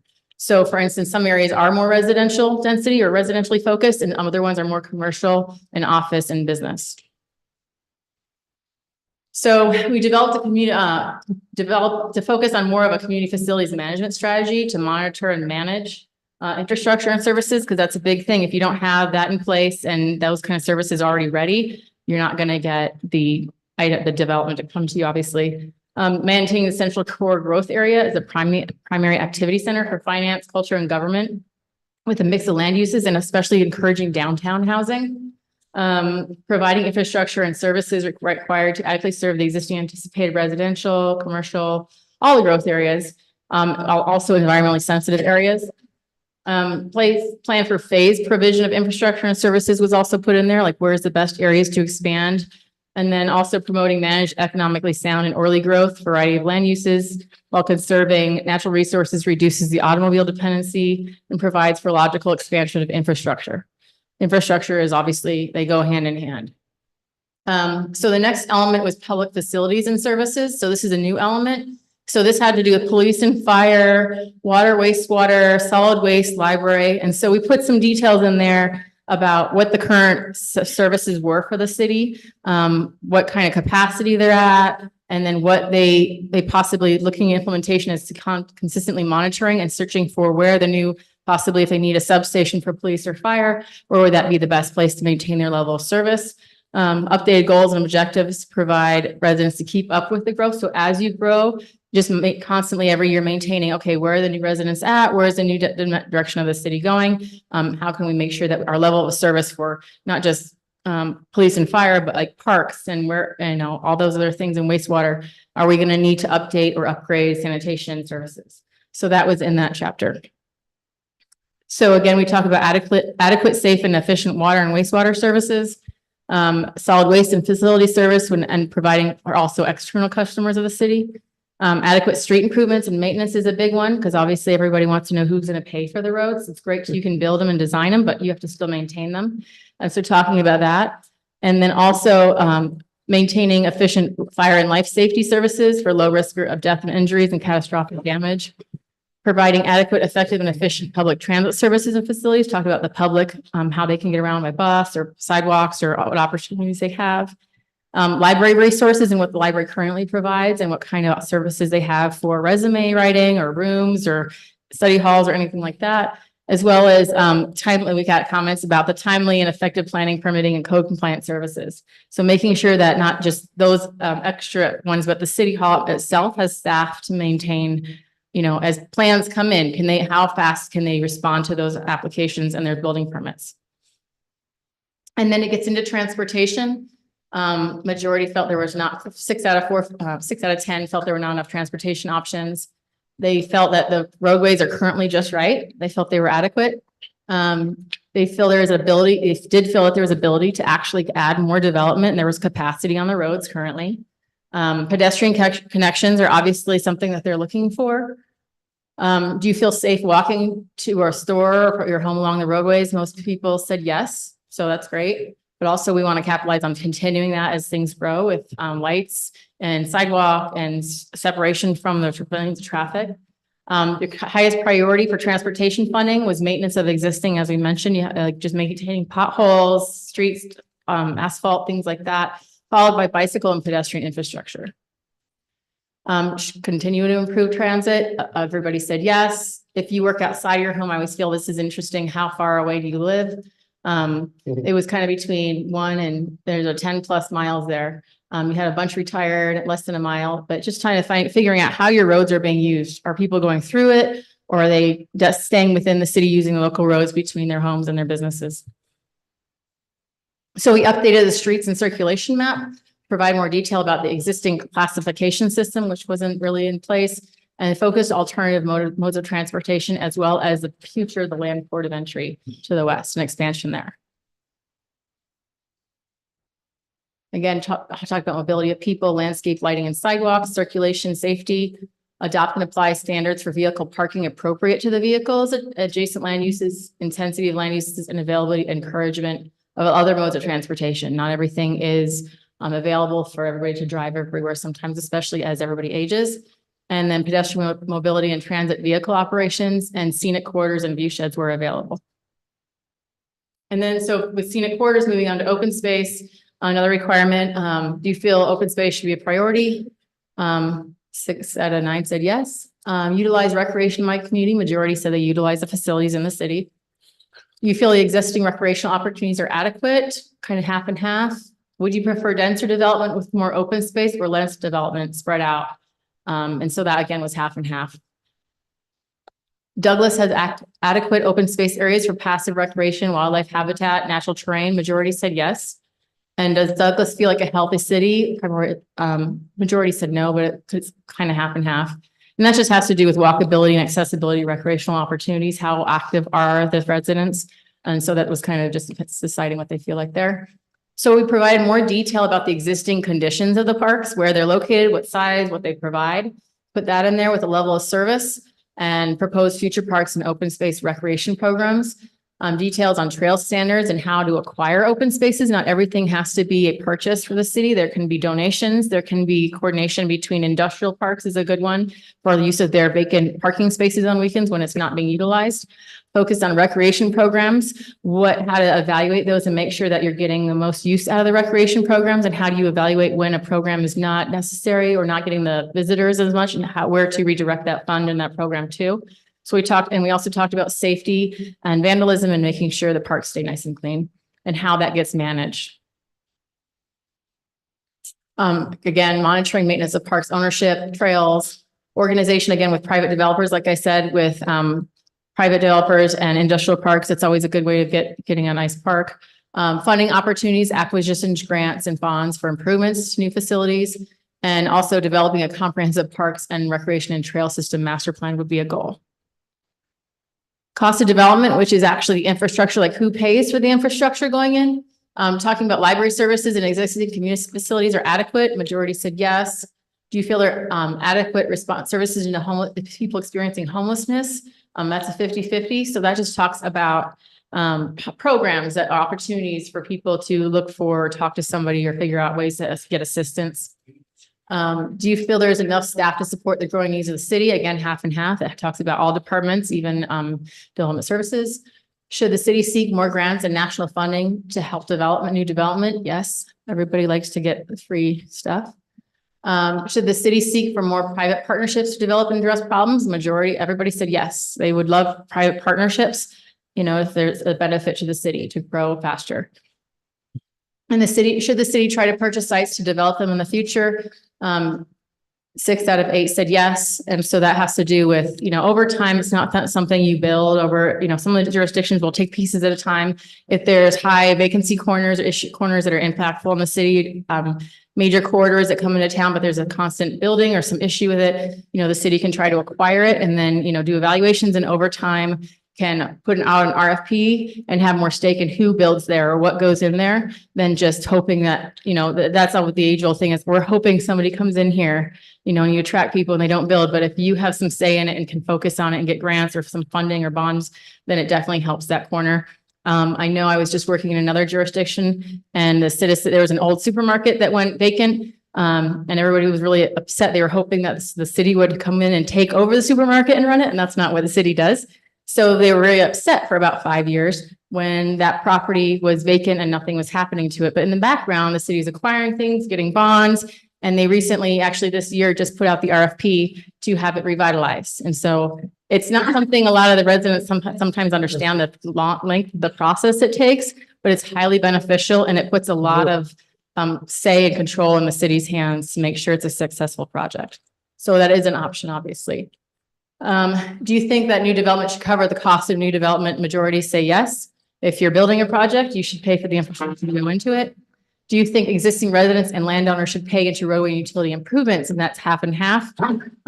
So if sometimes they do capital improvement funds or different funds into a pot. So if you are in an area, maybe it just only affects your area funds versus the entire city if it's just your local street, but it is improvements to existing. So we updated the level of service for the circulation, for the areas with circulation and things, and provide detailed opportunities for paying for growth possibilities. So here we went into a laundry list of different federal, local, state, every kind of opportunity. They're just there for options. They're not required. They're not saying the city's going to do anything with them, but just to let you guys know these options are out there. And I'm sure there's even more than that. And opportunities for public and private investment and focused on equitable assessing and managing the fiscal and capital impacts from new development. So is this going to be a new good benefit product to the city or is it not? Who is maintaining that? It stopped. Next. Maybe that was the ding. Okay, there we go. Next is environmental survey. Responses, again, another required chapter. Should Douglas encourage the use of a range of renewable resources such as solar, biofuels, wind and power? Majority say yes. A lot of people are unsure still about what that means. But we did add sections into there where we talk about policies for it, how solar works with residences. Also with if you get a solar farm or a wind farm suggested, how that would work. We put locations of where they would be in the land use plan. They're not going to be allowed in single family residential, things like that. Should Douglas encourage the use of alternative energy sources in residential and other types of development? Majority said yes. Should Douglas encourage developers to install electrical vehicle charging stations on multifamily and commercial development? And again, it's saying encourage here, not require, but if you guys wanted to, you could always put it into code and policy. And so that would be a chapter implementation thing there. More natural wildlife corridors should be protected by the city. Majority said yes. So we updated the status of the air and water quality sources, the city, detailed the natural habitats and topography, which weren't previously in there. And we also did add, we didn't want to add an entire chapter because it's a very touchy subject, but we did add a section on historical resources so that we could highlight the Douglas Depot, Gadsden Hotel, and San Bernardino Ranch. By putting it in there, it just shows a dedication by the city that you guys understand this is important. And so without having to create a whole code and updating all the policies, because I've gone to the SHPO and all that fun stuff, and I'm dealing with my own historical preservation board, my own city, and it is very tedious. We've been updating that code for 7 years. So it's, there's a lot of different things because there's a lot of different issues of private property rights and what you can and cannot do. And so we wanted to make sure that if there's ever an opportunity for grants or funding, that there is mentioned in the general plan and you have that as a reference. When people are asking what you guys are doing, you can at least reference there and you have a starting point to go from. And we sure ensuring quality of life is maintained or better with the environment and securing interest in natural resources and historical resources, which are also assets to the city. In water is a difficult subject because everybody wants all kinds of things put in it, but we are restricted by the state on a lot of things. And there's lots of policies going on and continuing House bills as we speak. So the question in the survey was, Douglas on the right track to satisfy current water demands? Majority said no, but everybody feels that way, I believe, across the state. Everybody's kind of nervous about that. Are you concerned about the future water? Majority saying yes. Do you feel your water use has gone up or down? It's kind of a mix. There's the same up and down and unsure. So water is a difficult one to grab hold of. Do you currently use low flow water utilities or fixtures? Majority said no. So we updated the status of the Douglas AMA, updated that it's going out, I believe, till September now. Updated the water quality, groundwater, and recharge status. We noted flood areas and low impact development options. So just for future development, trying to reflect those kind of good development practices. Added information on conservation and education goals, just saying if you can go out to residents or if the city wants to start doing conservation efforts in their own public facilities, there's our options, but it's nothing that's required.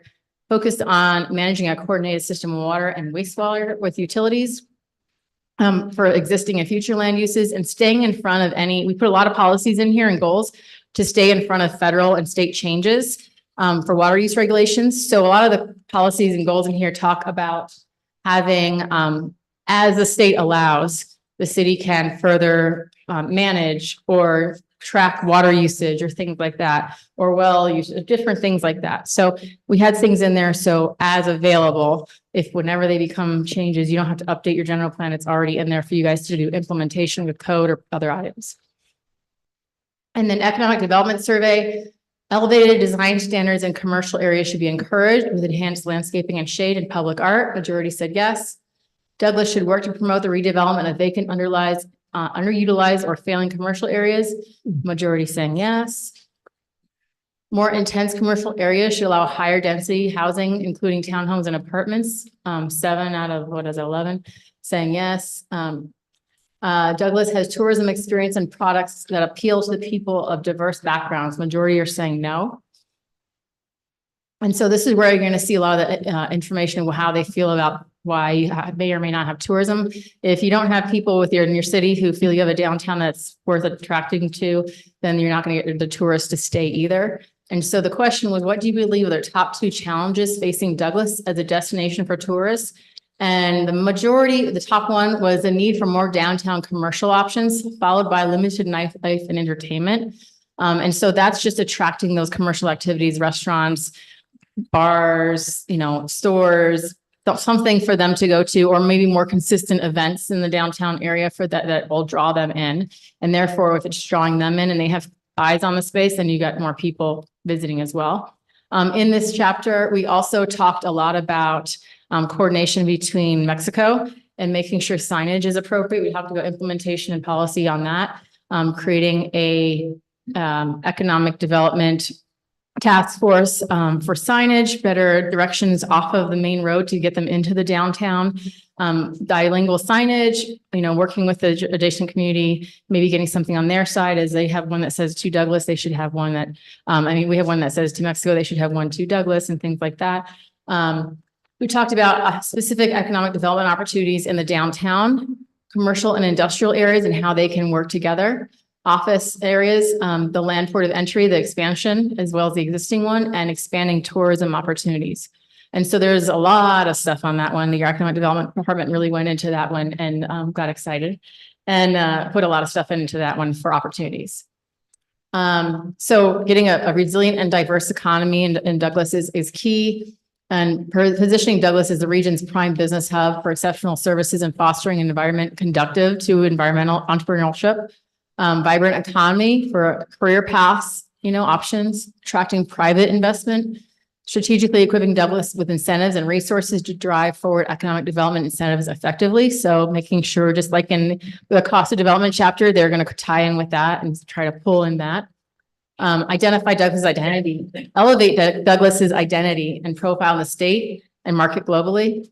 Transform the downtown Douglas into a vibrant community that enriches the city experience for residents and visitors is a big one.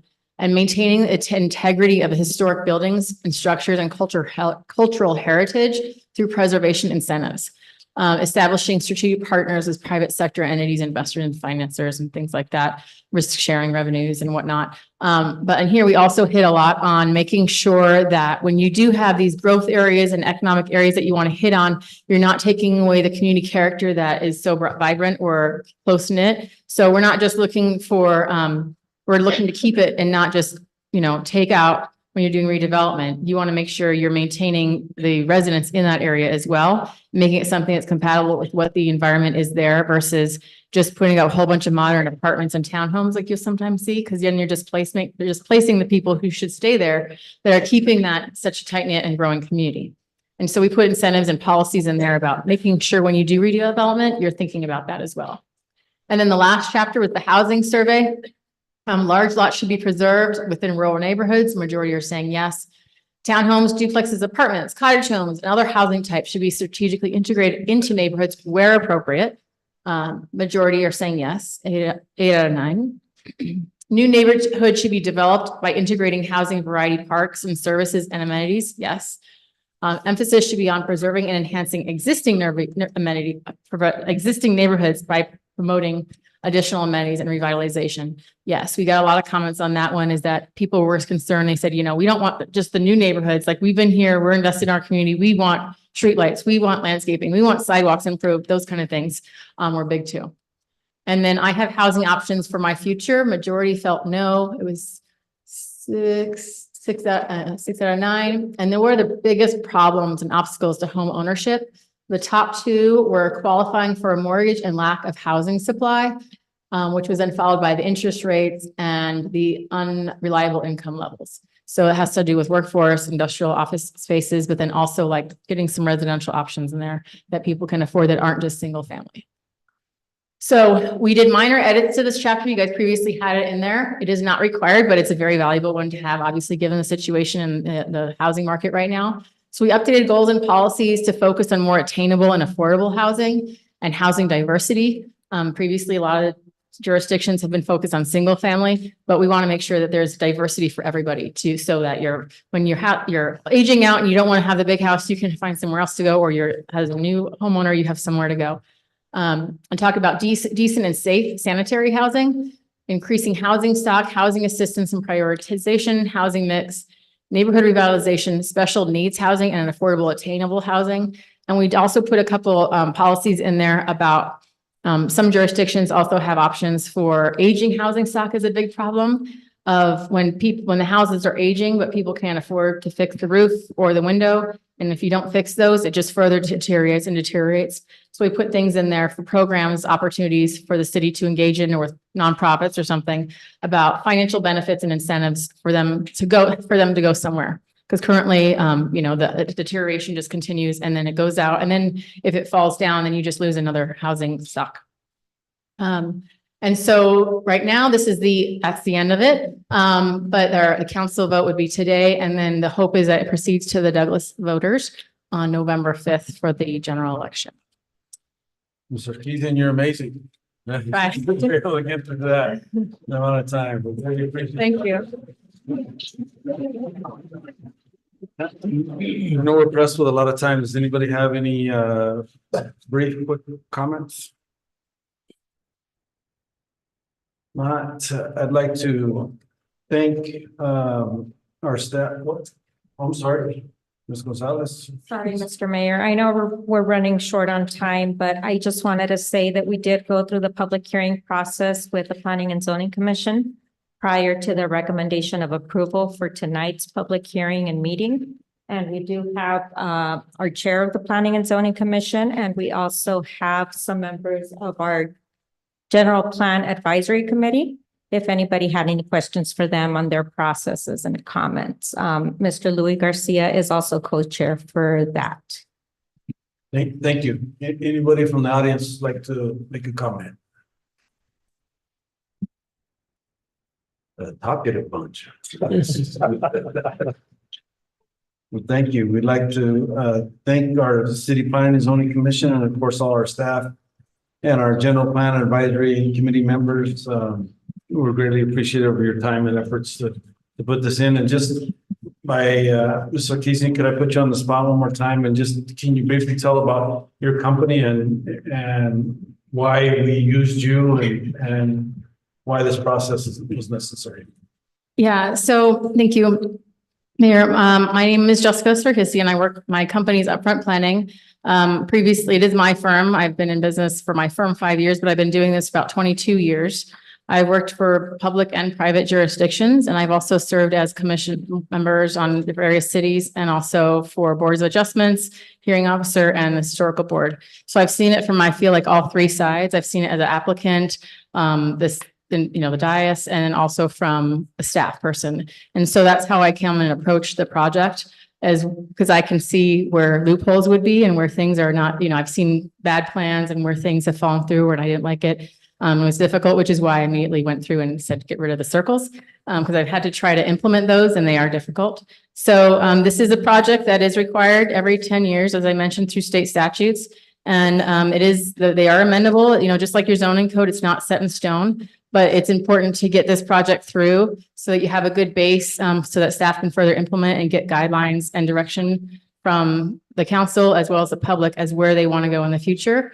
And it just helps you guys too. Also, when you're seeing projects come before you for rezones or other things, you can compare it to what the general plan and what the public has said during those meetings and things, so that you are understanding, like, okay, for instance, like I mentioned with the housing, you saw that they are not, you can always update the survey and see if you can get any more. But, majority of people want to see higher density housing options. They want to see more development and options. And so as you can take that into effect as someone who sits on your side sometimes, when you get the 2 or 3 people opposing something very loud, you can also understand that for the betterment of the community, this is what the goal is to get there and how do we get there in pieces. It's not going to be overnight.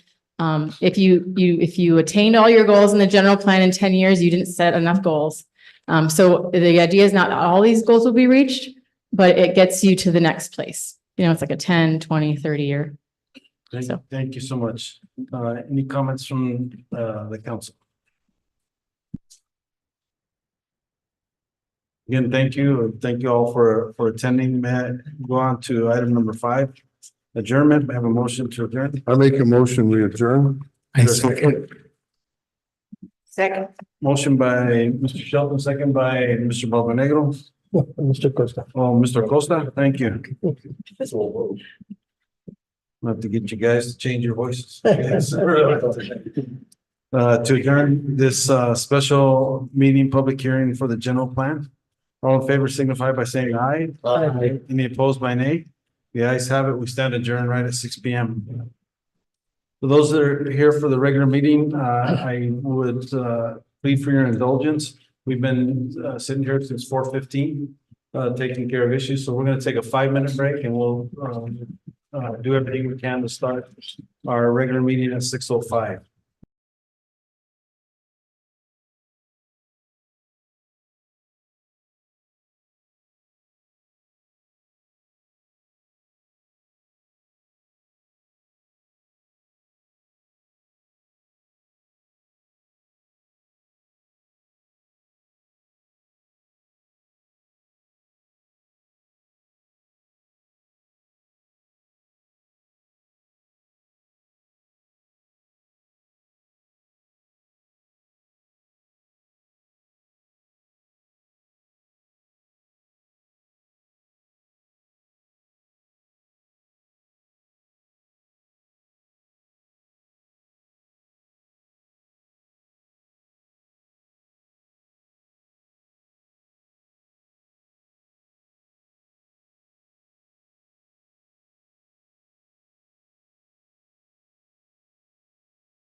So Texas.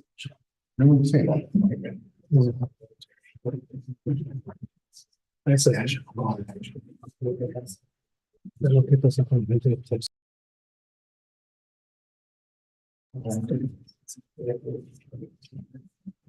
I'd like to call this meeting to order, the regular meeting of the Douglas City Council for May 8th, 2024 at supposed to start at 6, we're at 6:08, beginning our meeting. Would you please stand for the pledge of allegiance and remain standing as our invited Pastor Pete Cordova will offer our invocation.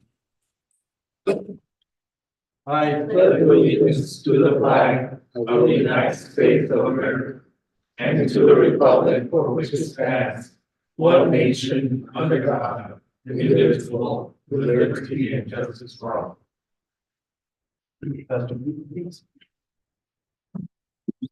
Thank you so much for the invitation. For those that may not know me, I am the pastor of Douglas First Assembly of God, located on 13th Street in Dolores here in Douglas. And it's a great privilege. I always counted a great privilege to be here, and thank you for the invitation. Let us go to the Lord in prayer. Heavenly Father, we come before you in the name of Jesus. God, we thank you so much for the life and the health that we enjoy, that are gifts and blessings from you, Lord. And God, I thank you so much for the opportunity to stand before this city council. And Lord, I pray that you, Lord, would give them, Lord, wisdom and guidance, that God, you would be the one to help them make good and productive decisions for the city. Your word encourages, instructs us to pray for our leaders. And that's what, Lord, I want to do today. And I thank you for them. God, as they invest of their time and sacrifice of themselves to deal with different issues. And Lord, we turn to you. And I pray that this practice, Lord, of inviting clergy to pray would continue, because, Lord, we need you. There are so many things, God, that we don't see and we don't know about the future, but you do. And you invite us to ask you for wisdom. And that's what we do today. So bless each and every member of this council and the mayor of our city of Douglas. We pray in the name of Jesus. And everyone said, amen. Thank you so much. Pastor Pete, thank you so much. Thank you. Thank you. Item number 4, roll call, please. Mayor Donald Hewish. Here.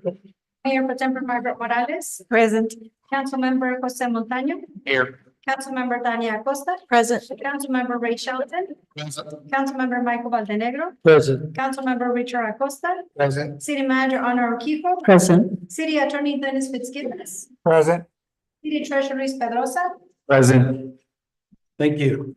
Item number 5, reading of proclamations. The first one is for National Mental Health Awareness Month. Whereas mental health is an essential component of overall well-being and is integral to leading a fulfilling and productive life. And whereas millions of individuals worldwide are affected by mental health conditions, including anxiety, depression, bipolar disorder, schizophrenia, and many others, often resulting in significant challenges in their personal, professional, and social lives. And whereas mental health conditions do not discriminate based on age, gender, race, socioeconomic status, or any other factor affecting individuals across all demographics and communities. And whereas Mental Health Awareness Month provides an opportunity for society to raise awareness about mental health, eliminate stigma, promote understanding, and emphasize the importance of seeking help and support. And whereas increasing public knowledge and understanding about mental health helps to dispel misconceptions and encourages early intervention, leading to better outcomes and improved quality of life for individuals living with mental health conditions. Whereas during Mental Health Awareness Month, communities, organizations, and individuals are encouraged to engage in educational activities, public discussions, and initiatives that promote mental health awareness, advocate for access to mental health services, and foster a supportive environment for those affected by mental health conditions. Now therefore be it resolved that I, Donald C. Hewish, Mayor, and on behalf of the City of Douglas Council, do hereby proclaim May 2024 as National Mental Health Awareness Month and call upon all citizens, organizations, healthcare professionals, educational institutions, and government agencies to join in raising awareness about mental health, combating stigma, and promoting understanding and compassion. I urge everyone to support and participate in events, programs, and activities that promote mental health awareness, provide resources and information, and create an inclusive and supportive community for all individuals affected by mental health conditions.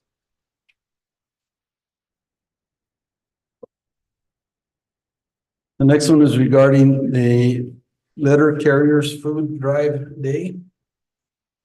Whereas the National Association of Letter Carriers Branch 704 represents all letter carriers and post offices in Southern Arizona. And whereas NALC Branch 704, the United States Postal Service and the AFL-CIO have joined together with local community food banks for the past 16 years for the annual Letter Carriers Food Drive.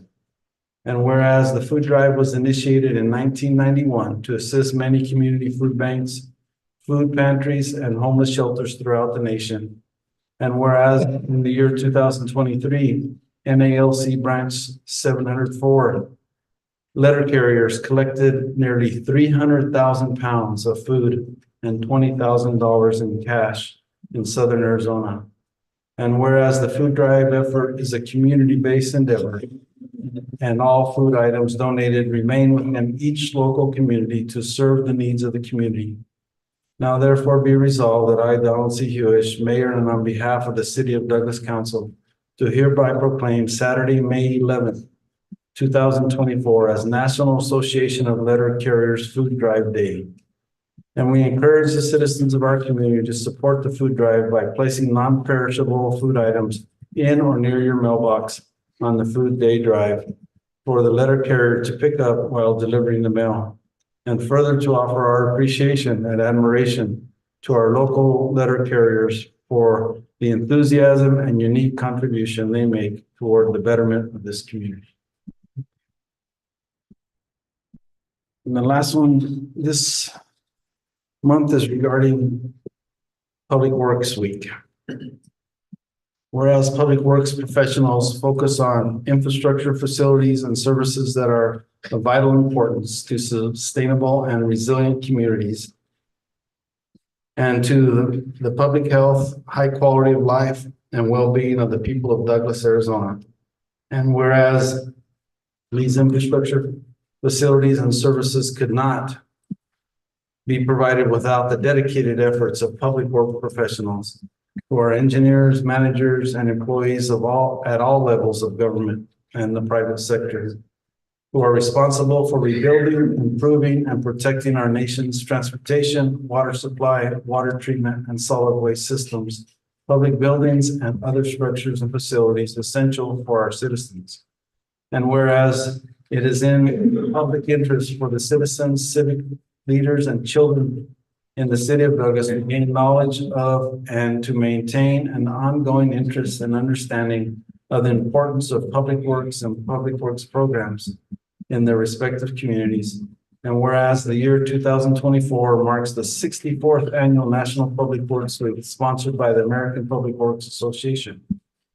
Now therefore be resolved that I, Donald C. Hewish, Mayor, and on behalf of the City of Douglas Council, to hereby proclaim the week of May 19 through 25, 2024 as National Public Works Week, and urge all citizens to join with the representatives of the American Public Works Association and government agencies in activities, events, and ceremonies designated to pay tribute to our public works professionals, engineers, managers, and employees, and to recognize the substantial contributions they make to protecting our national health, safety, and quality of life. And I'd like to give our public works staff, which is outstanding, a big round of applause.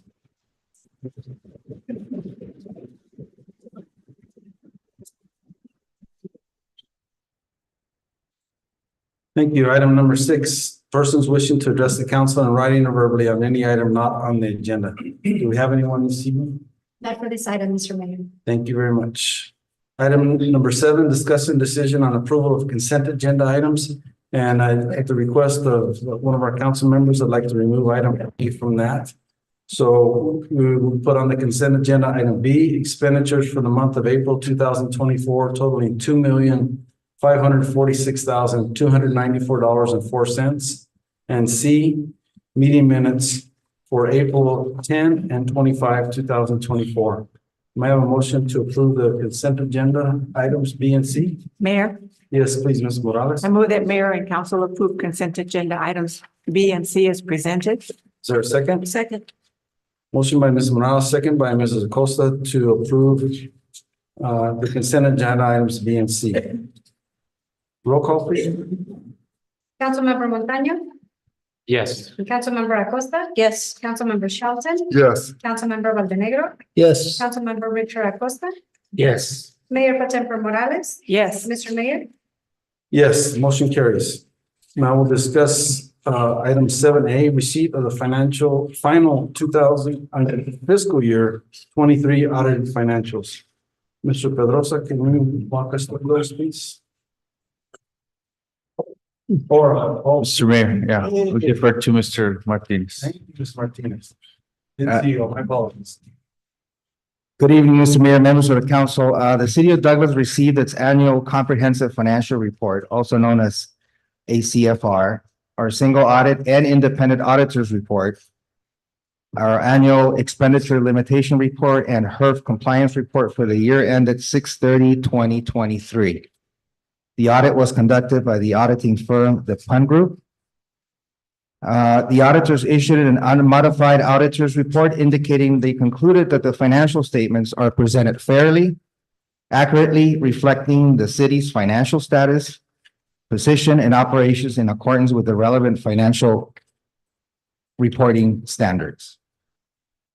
The city has successfully conducted its audit promptly and in compliance with ARS regulations. It has also forwarded the ACFR for consideration for the GFOA award, recognizing excellence in financial reporting. Furthermore, the city has fulfilled its submission requirements to the State of Arizona Auditor General's Office. In short, and very short, I should say, while no major weaknesses or deficiencies were found, it's not a perfect audit. Auditors recommended that the city bolster its internal controls and year-end procedures to ensure precise financial reporting and reduce the need for extensive adjustments at fiscal year end. Additionally, they highlighted the need for improvements in the timely completion of bank reconciliations and improve overall financial reporting for the Municipal Property Corporation, MPC, which is our golf. And at this time, I will entertain any questions. Thank you, Mr. Martinez. May I have a motion regarding the fiscal year 2023 audited financials? Mayor, I move that the approval be made for the final fiscal year 23 audited financials. Thank you. Is there a second? Second. Motion by Mrs. Acosta, second by Mr. Shelton to approve the fiscal year 2023 audited financials. Any questions or comments? Please. Just Mayor. Yes, please, Mrs. Acosta. I would just like to see this item not be included on the consent agenda, just for transparency purposes, and I agree that there is no audit that's 100% perfect, but it's good to know, I think, for all of us to know what possible findings or what things need to be improved. So I would appreciate this to be discussed. Thank you. Thank you, Mrs. Acosta.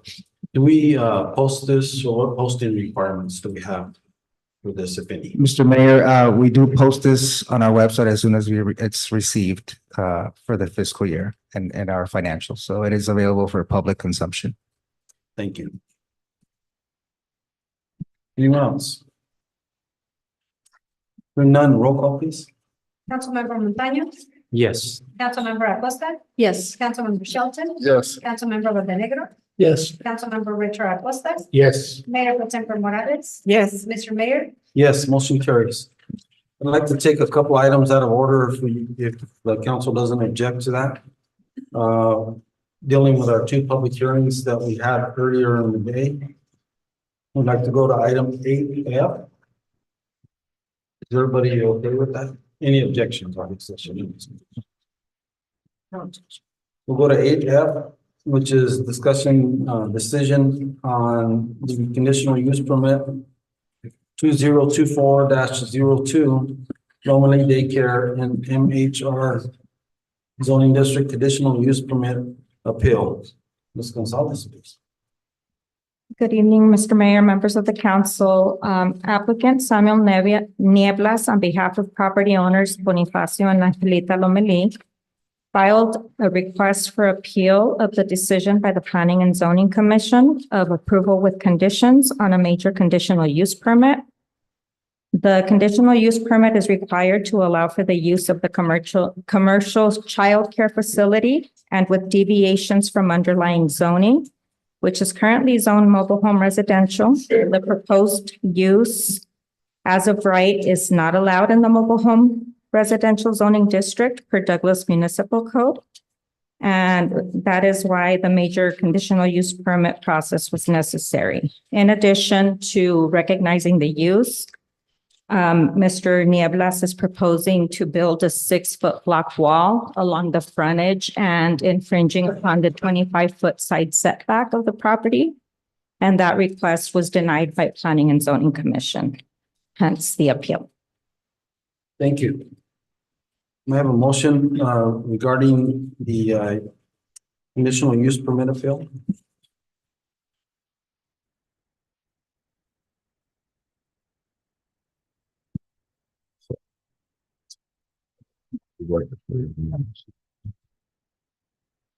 Mayor, Yes, please, Mr. Montaño. I move that the mayor and council approve a 6-foot chain link fence or a 3-foot wall with wrought iron. I oppose for a 6-foot wall. So there's a motion on the floor for allowing for a variance of the requirements to, which would include a 3-foot solid wall and a wrought iron above that up to 6 feet. Is that Correct. sum it up? Is there a second to that motion? Second. Motion by Mr. Montaño, second by Mr. Shelton to approve that condition on the conditional use permit. Any questions or discussion? Just for clarification, Councilman Dunn said that he had 6-foot wall, but being very specific, that 6-foot block wall. Correct, 6-foot block wall. That's what the motion is, to allow for a solid wall, which would be a block wall up to 3 feet and a wrought iron above up to 6 feet. Into 3 in the front setback. About the side setback, he is to talk about the side setback. Because there's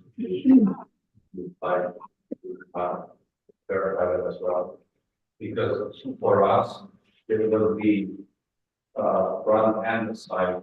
That just doesn't come up at a later meeting. The triangle. Yeah. That'd be a 25. Right, and that's, I'm sorry, so the proper terminology is side. Is that, because we thought the setback included the 25 feet back from Correct. the property line. So that's, at least that's what I understood from the motion, and that's what we're understanding.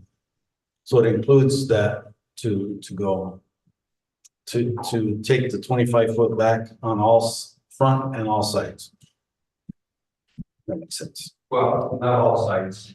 All sides to the 25-foot Frontage. to the 25. The, Yes. correct, the avenue side and the street side. Mayor, I have a question. Yes, please, Mr. If Baldini. we're doing the setbacks 25 feet from the street, and we don't include the sidewalk, it doesn't do no good to do the setbacks, just go down. 3 feet and to be able to fit on the sides. Because if we're going to setback, you should have 180-degree zoning of the street all the way down from the stop sign. At least that's my understanding of the ordinance, of code. That's what they told me when I put my brick wall, my block wall, all around my property on San Antonio Drive.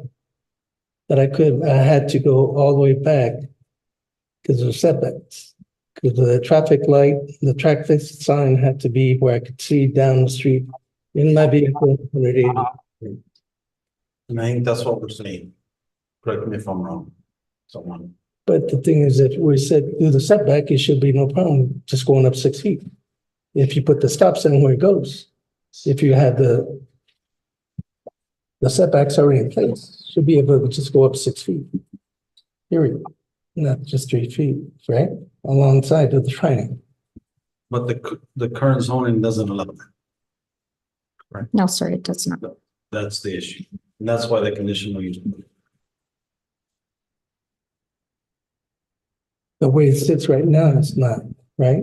But if we do allow the setback, it still has to go the Mayor? triangles. That's what I'm asking. Because on the diagram, the picture with the setbacks already in place, it's just squared off property. Correct me if I'm wrong, my understanding is this deals only with what was requested, which is not to affect the the east end of the property.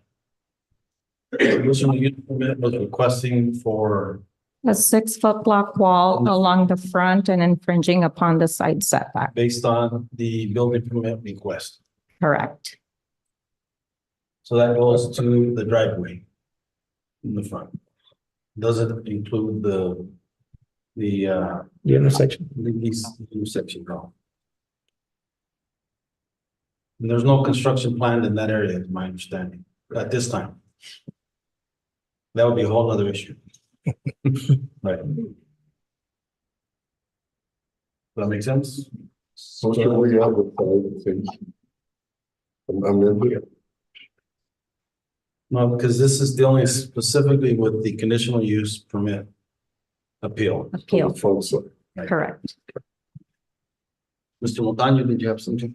No, I think maybe the setback was what Mr. Valenero was not completely clear about. But if it's just, is it 25 feet, the setback? So that's what it is. It's not from the sidewalk to where it is now. It will be 25 feet from back there. So it would almost go to one of the buildings. It's a long way. Yeah, the setback is 25 feet from the property line. Any other questions or comments? Mr. Nieblas, I'll offer you an opportunity to speak. You'd like to issue? Well, he has one, okay. Yes. Well, thank you. Thank you very much. This is official. Yes. Thank you. I was sitting there confused. Again, thank you, Mayor and Council. First of all, I thought I was gonna have the opportunity to speak before we voted. To hear. So. Oh, okay. Oh, okay, so I thought it was we voted. Okay, so thank you for the opportunity. First of all, for the record also, I think professionally, Mr. Garcia is a general contractor like I am, and we go to bid to certain jobs that we both bid against. I think ethically that he should have not had any input in our discussion today. So I just want to make that clear for the record. I think professionally and ethically, he should have just given his opinion on the planning and zoning and what his decision was, and let Ms. Zenia take it from me. I'm a little late on that, but again, when we were sitting there, I was talking to Ms. Lomelí, and the reason I asked to speak was because we're going to decide the 6 foot for the childcare center. It's a childcare center. It's not a school. It's a place where we take care of our kids, where people go to work and they take their kids so somebody can take care of them while they're doing their profession. Mrs. Lomelí has been doing it for 19 years, going on 19 years. And when I sat outside with her, guys, her council meeting, she explained the importance of why she wanted a block wall. And I asked her that. I said, why block wall? And I'm taking myself out of the picture, out of the equation. I will build whatever city council allows us to, and I will build whatever my customer wants. She explains again, she's had a motor vehicle accident or run into the playground. Thank God there was no kids there. So the possibility for that exists. A chain link fence or a wall that may go 3 feet. I work with fire. That can't hold nothing back. The possibility of a car going through there is a block wall would help. She also mentioned that it's not the greatest neighborhood. There's a lot of people that walk down the street, obviously under the influence of drugs. So she would prefer to have a plan.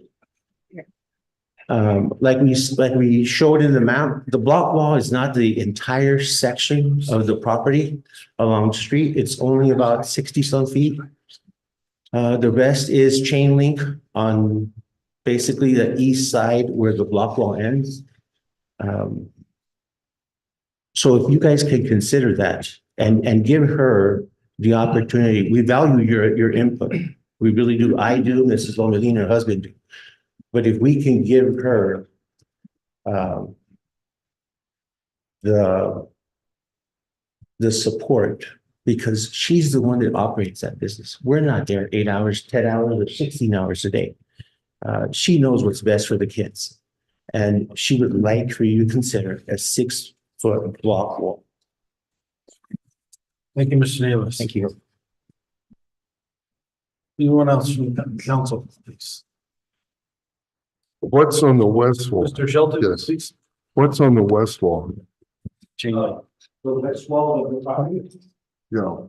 Is that, That would be right now, there's nothing. We took the chain link fence down. okay. That's, okay. Thank you. Yes,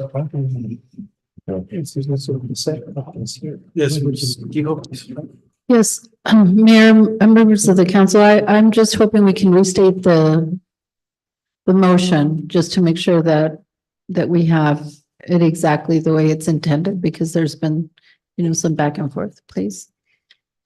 The intent is to deal with the conditional use permit as requested and viewed and appealed, which deals with just the building permit that was requested for the side to the west side, the front to about how many feet, more or less? Possibly 60 feet towards the east in the front of the property, which is based on the site plan that he submitted with this application. And so that's based on that, the motion was to allow for a solid wall, brick wall for up to 3 feet, and then a wrought iron wall up to 6 feet above the 3-foot solid wall. On the front and the east side setback, which is all of what this is dealing with. It's not dealing with the east side at all. Thank you. But there's nothing involved in the east side. That wasn't requested, so it's not part of this.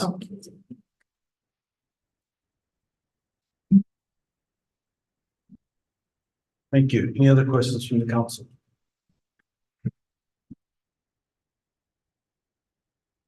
Hearing none, roll call, please. Councilmember Montaño, Yes. Councilmember Acosta, Yes. Councilmember Shelton, No. Councilmember Valdenegro, No. Councilmember Richard Acosta, No. Mayor Pro Tempore Morales, Yes. Mr. Mayor, Yes, motion carries. Now we'll move to item 8E, resolution number 24-1601. A resolution of the mayor and council of the city of, mayor and council of the city of Douglas, Cochise County, Arizona, adopting the city of Douglas general plan 2024 as recommended for approval by the Planning and Zoning Commission, and submitted the general plan to the voters, and submitting the general plan to the voters in the city of Douglas for ratification. Ms. Gonzalez, please. Good evening, Mayor and members of the council. The general plan is a tool which provides high-level goals and objectives for the city. It offers opportunities and direction for city staff and officials, residents and developers as to what the city could be in the future and should try to attain relating to land use, growth areas, open space, natural resources, economic development, infrastructure, public services, and transportation. It is used to guide the implementation of future more detailed plans, codes, and action items to be directed for future implementation in the annual budget when feasible. The current general plan was adopted in 2002 with a minor revision adopted in 2008. Per statute, the general plan should be updated every 10 years. I'll entertain any questions. Thank you. May I have a motion regarding the resolution? Mayor, Yes, please, Ms. Morales. I move that mayor and council approve resolution number 24-1601. Is there a second? I second. Motion by Ms. Morales, second by Mr. Acosta to approve resolution number 24-1601. Any questions or comments?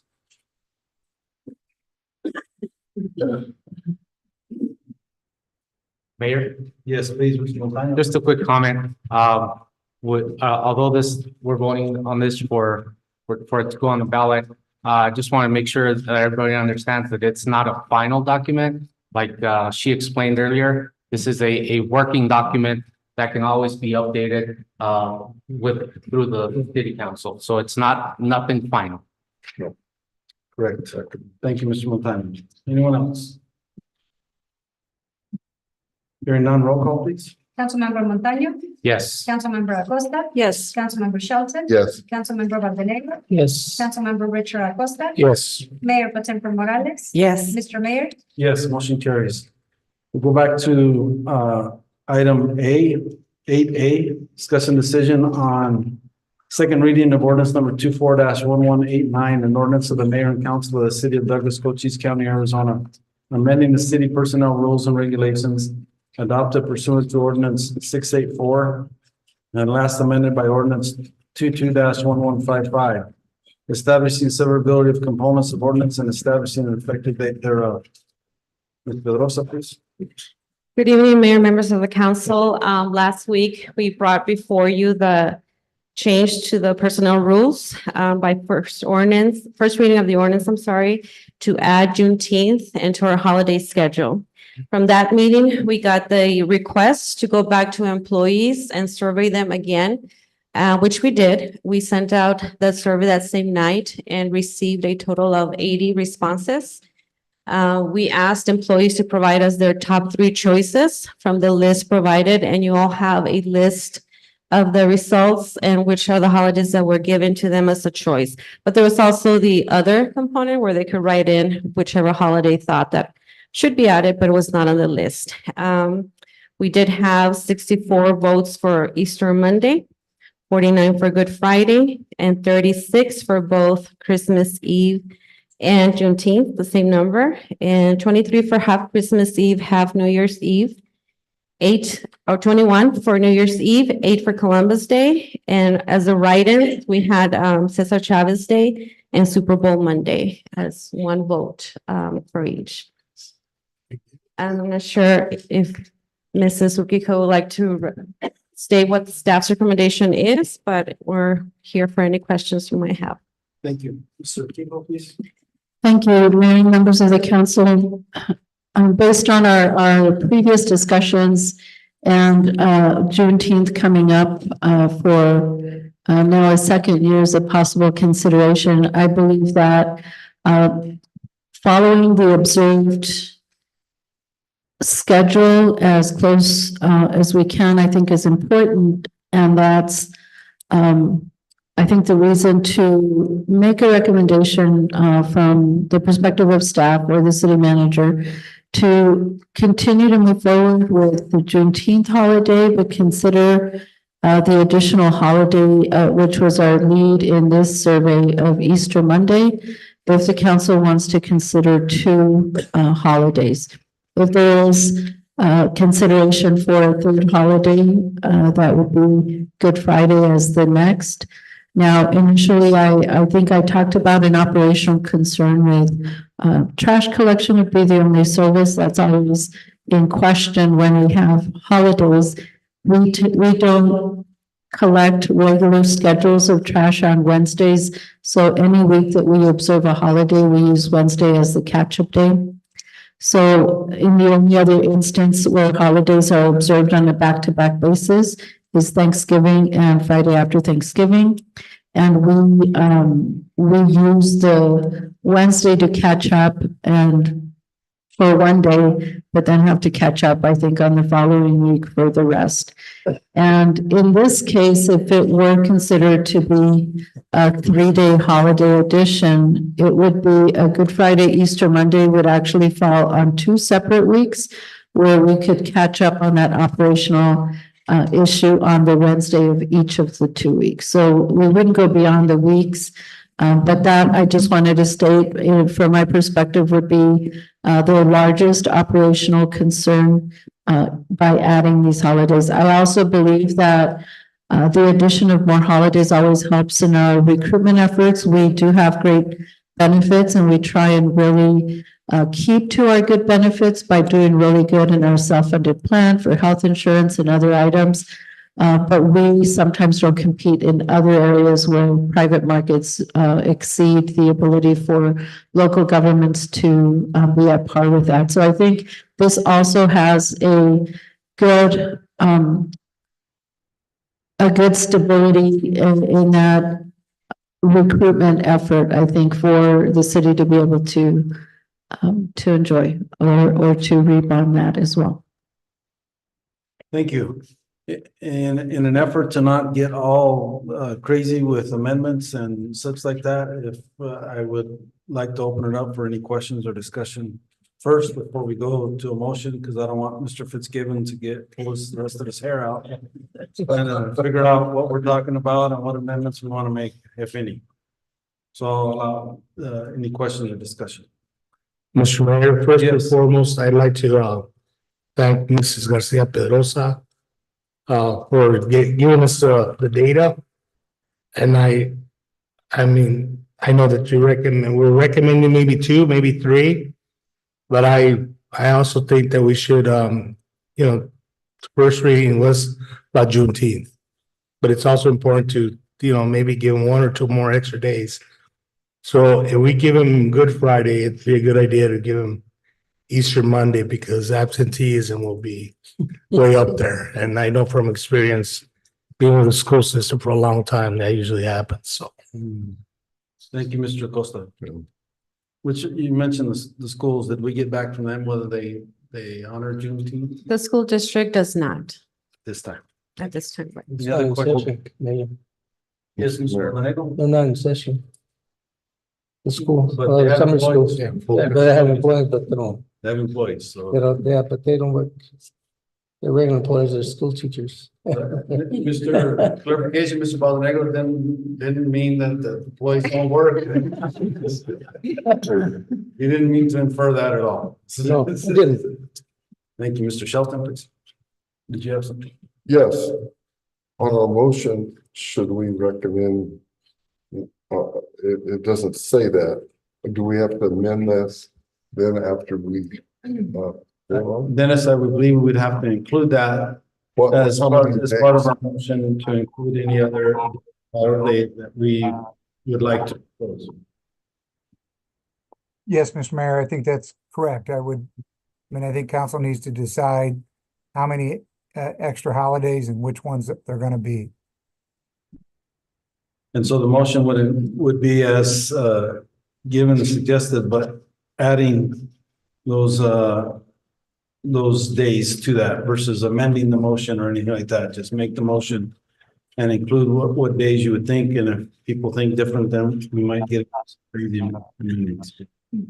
Mr. Mayor? Else wanted to Yeah. chime in? Mr. Mayor? Yes, please, Ms. Um, Morales. I just wanted to comment. I know that Easter Monday received a lot of the votes, and I worked in the medical field, as you know, for over 14 years, or actually over 35 years. And most of the employees preferred Easter Monday. We had a lot of call-offs on that Easter Monday because it was a long weekend, so not really on Good Friday.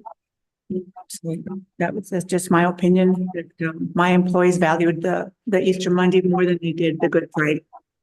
Thank you for that input. Anyone else? Mayor? Yes, please, Mrs. Costa. Regardless of whether we choose to add Easter Monday or Good Friday, or both, I would really like to see that staff promotes and lets our residents know that if there are those changes to the trash pickup, because I know in the past there's been confusion as to trash pickups and schedules and things like that, and since it does affect the whole community, I would hope that there's enough outreach of them to get forward. Yes, and those. But yes. But yes. Yes, Ms. Morales. One other question. So if we approve the Juneteenth, would that go into effect this next month or? Yes, it would. We have enough time for it to be in effect by then. Okay, thank you. Anyone else? Mayor? Yes, please, Mr. Montano. I suggest, for my opinion, is that we either do Easter Monday or Good Friday, but not both, since they're on the same weekend. That would really create more chaos for trash pickup and everything else. But they're just too close to each other, I think. So if we were to pick one, I would say Easter Monday.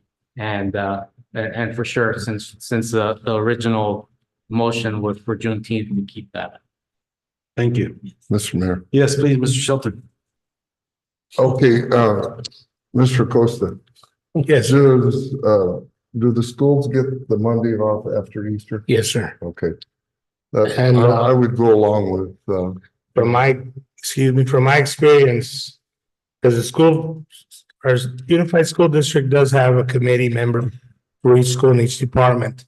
And they get together and they do put out surveys with their department, and that we've been getting that maybe for 5-7 years because of the absentee, throughout either Good Friday or Easter Monday. So Thank you.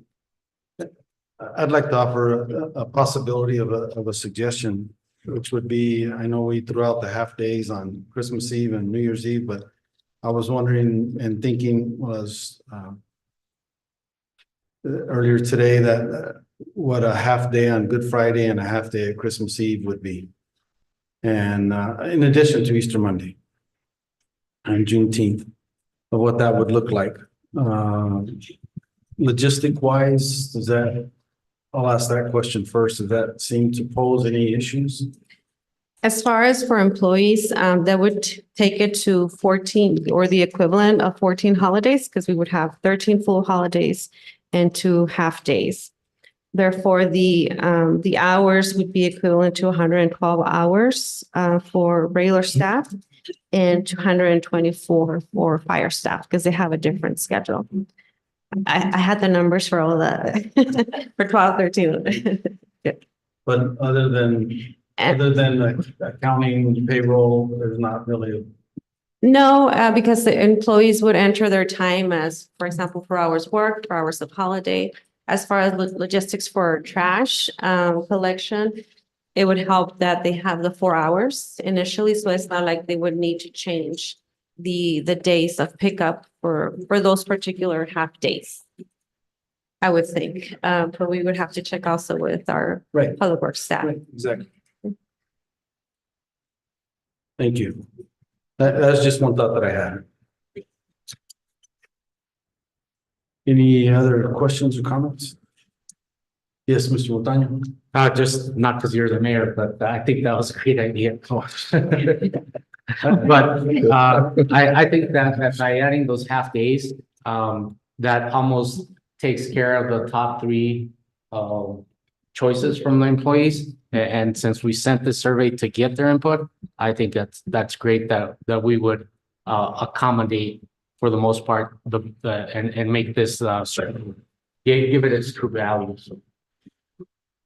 Thank you, and I won't take it personally at all.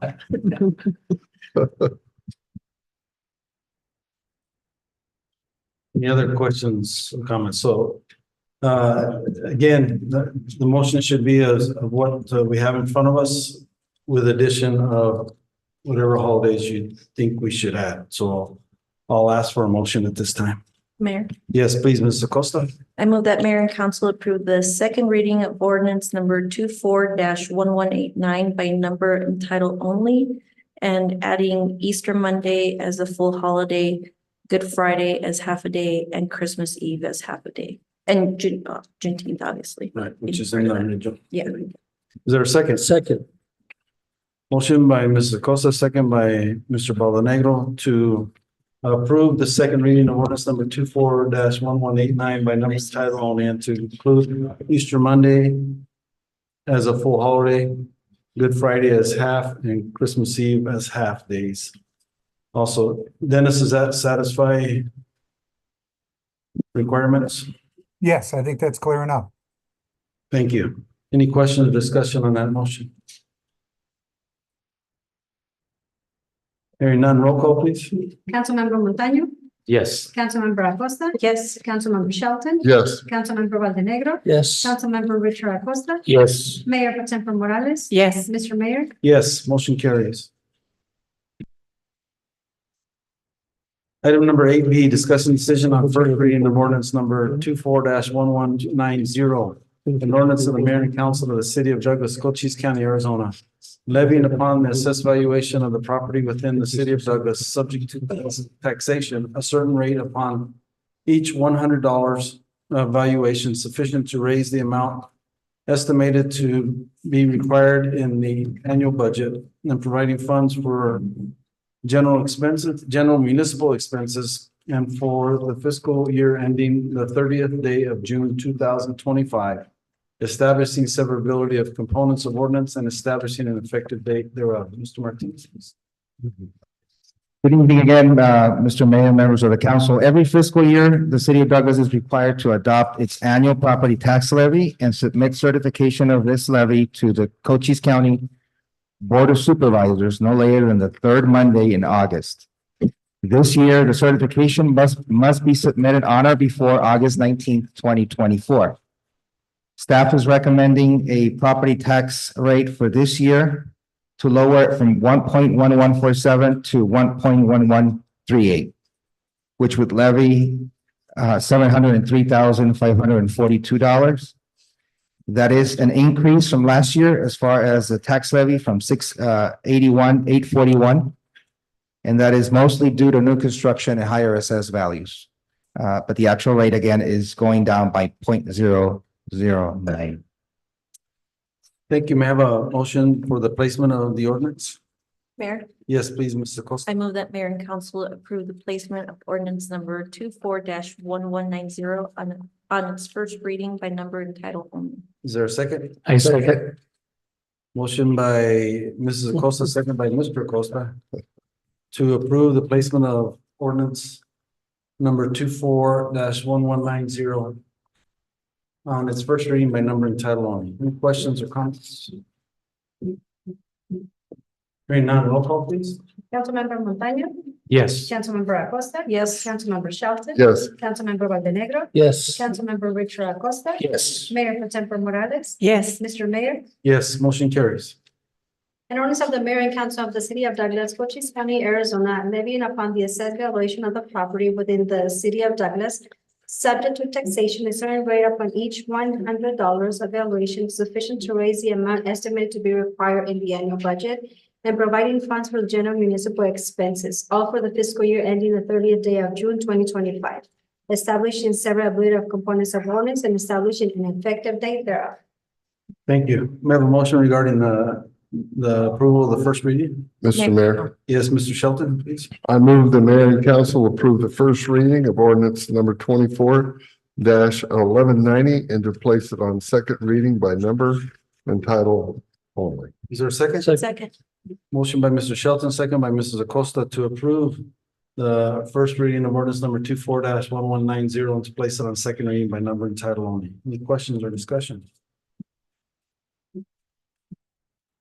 I'd like to take the opportunity to thank the staff for working the budget such that so we can keep that property tax rate at a somewhat level. You know, not reducing it by a hair like we did this year and rely on the new construction, which will hopefully will continue to grow and grow and grow. And that'll grow the fund in new construction and not raising taxes. Roll call, please. Councilmember Montaño. Yes. Councilmember Acosta. Yes. Councilmember Shelton. Yes. Councilmember Valdenegro. Yes. Councilmember Richard Acosta. Yes. Mayor Pro Tempore Morales. Yes. Mr. Mayor. Yes, motion carries. An ordinance of the mayor and council of the city of Douglas, Cochise County, Arizona, levying upon the assessed valuation of the property within the city of Douglas, subject to taxation, a certain rate upon each $100 of valuation sufficient to raise the amount estimated to be required in the annual budget, and providing funds for the general municipal expenses, all for the fiscal year ending the 30th day of June 2025, establishing severability of components of ordinance and establishing an effective date thereof. Thank you. Item number 8C, discussion decision on resolution number 24-1599. A resolution of the mayor and council of the city of Douglas, Cochise County, Arizona, authorizing the acceptance of grant funding in the amount of $1,729,715 from the Water Infrastructure Finance Authority, WIFA, to fund supervisory control and data acquisition, SCADA, system upgrade for the city's water and wastewater facilities. Ms. Villalobos and friends. Good evening, Mayor and members of the council. This is Valentina, future president of the United States. Good evening. The city of Douglas applied to the Water Infrastructure Finance Authority, or WIFA, for funds to support a new supervisory control and data acquisition system through the Water Conservation Grant Fund. We currently have a SCADA system, but it's obsolete and we need to upgrade it, and it's very expensive. And that's why we've applied for this grant. I can take any questions if there are. Thank you. May I have a motion regarding the resolution? Mayor, Yes, please, Mrs. Acosta. I move that mayor and council approve resolution number 24-1599. Is there a second? Motion by Mrs. Acosta, second by Mr. Baldanego to approve resolution number 24-1599. Just for clarification, you should have all received an email this afternoon regarding our match amount, but for the record, could you, or Mr. Pedrosa, please mention that amount? It is 25% of the 1.7. So 400,000 or 50,000 initial, 430,000. Yes, Mr. Mayor, members of council, that equates to $345,943 of our match amount, which is going to come out of the water fund. Thank you very much. Any questions or comments?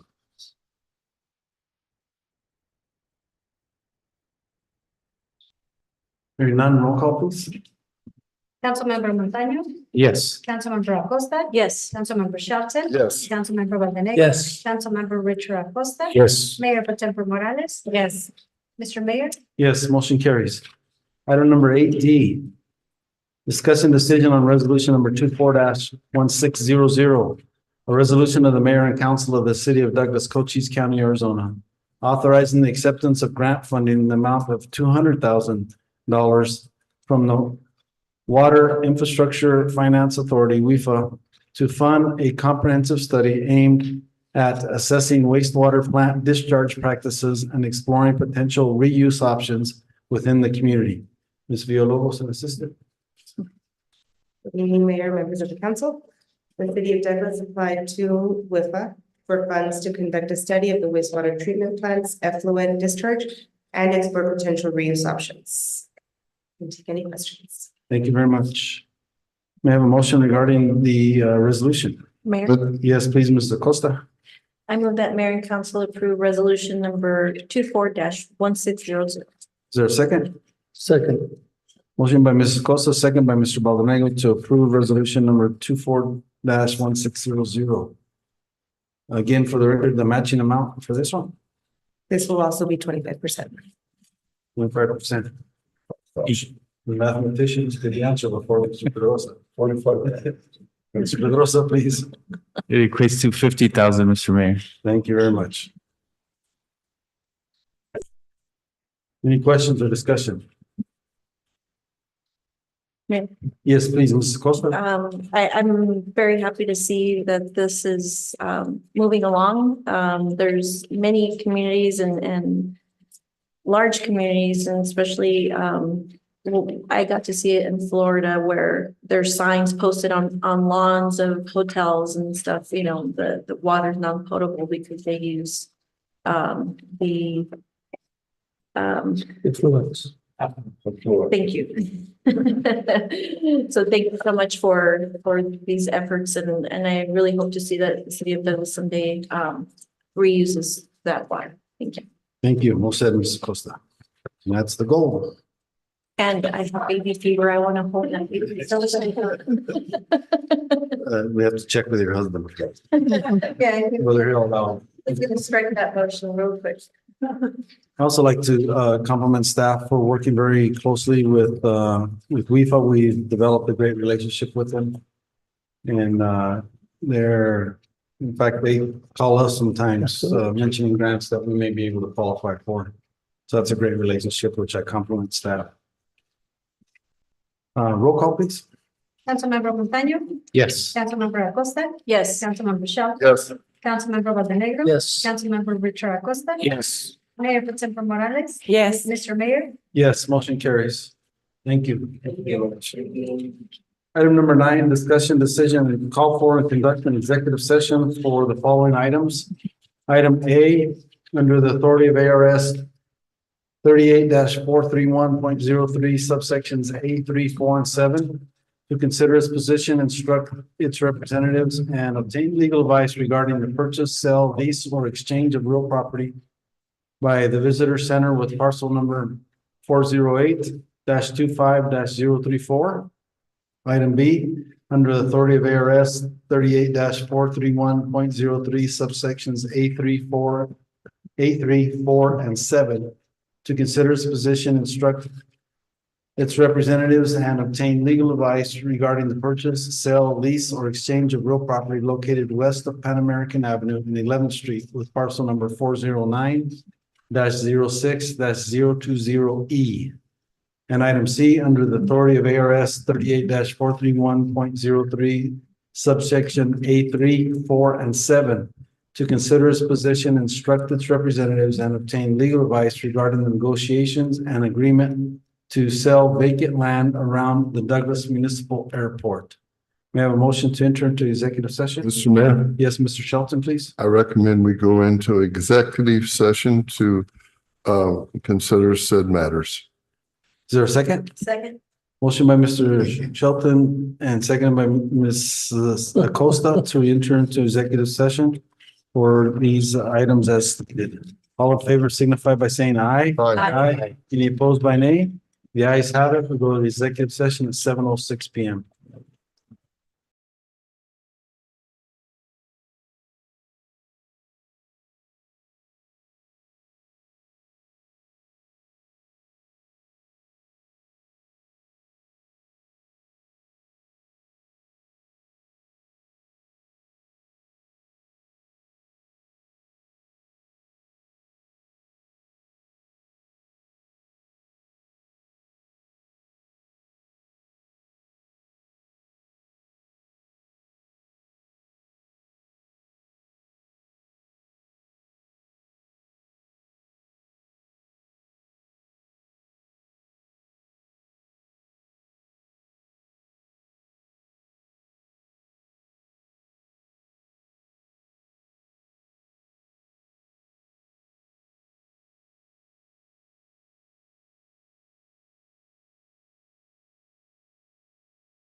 The meeting is over.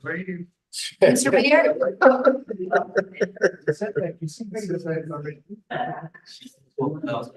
Mr. Mayor? We're ready? Sorry.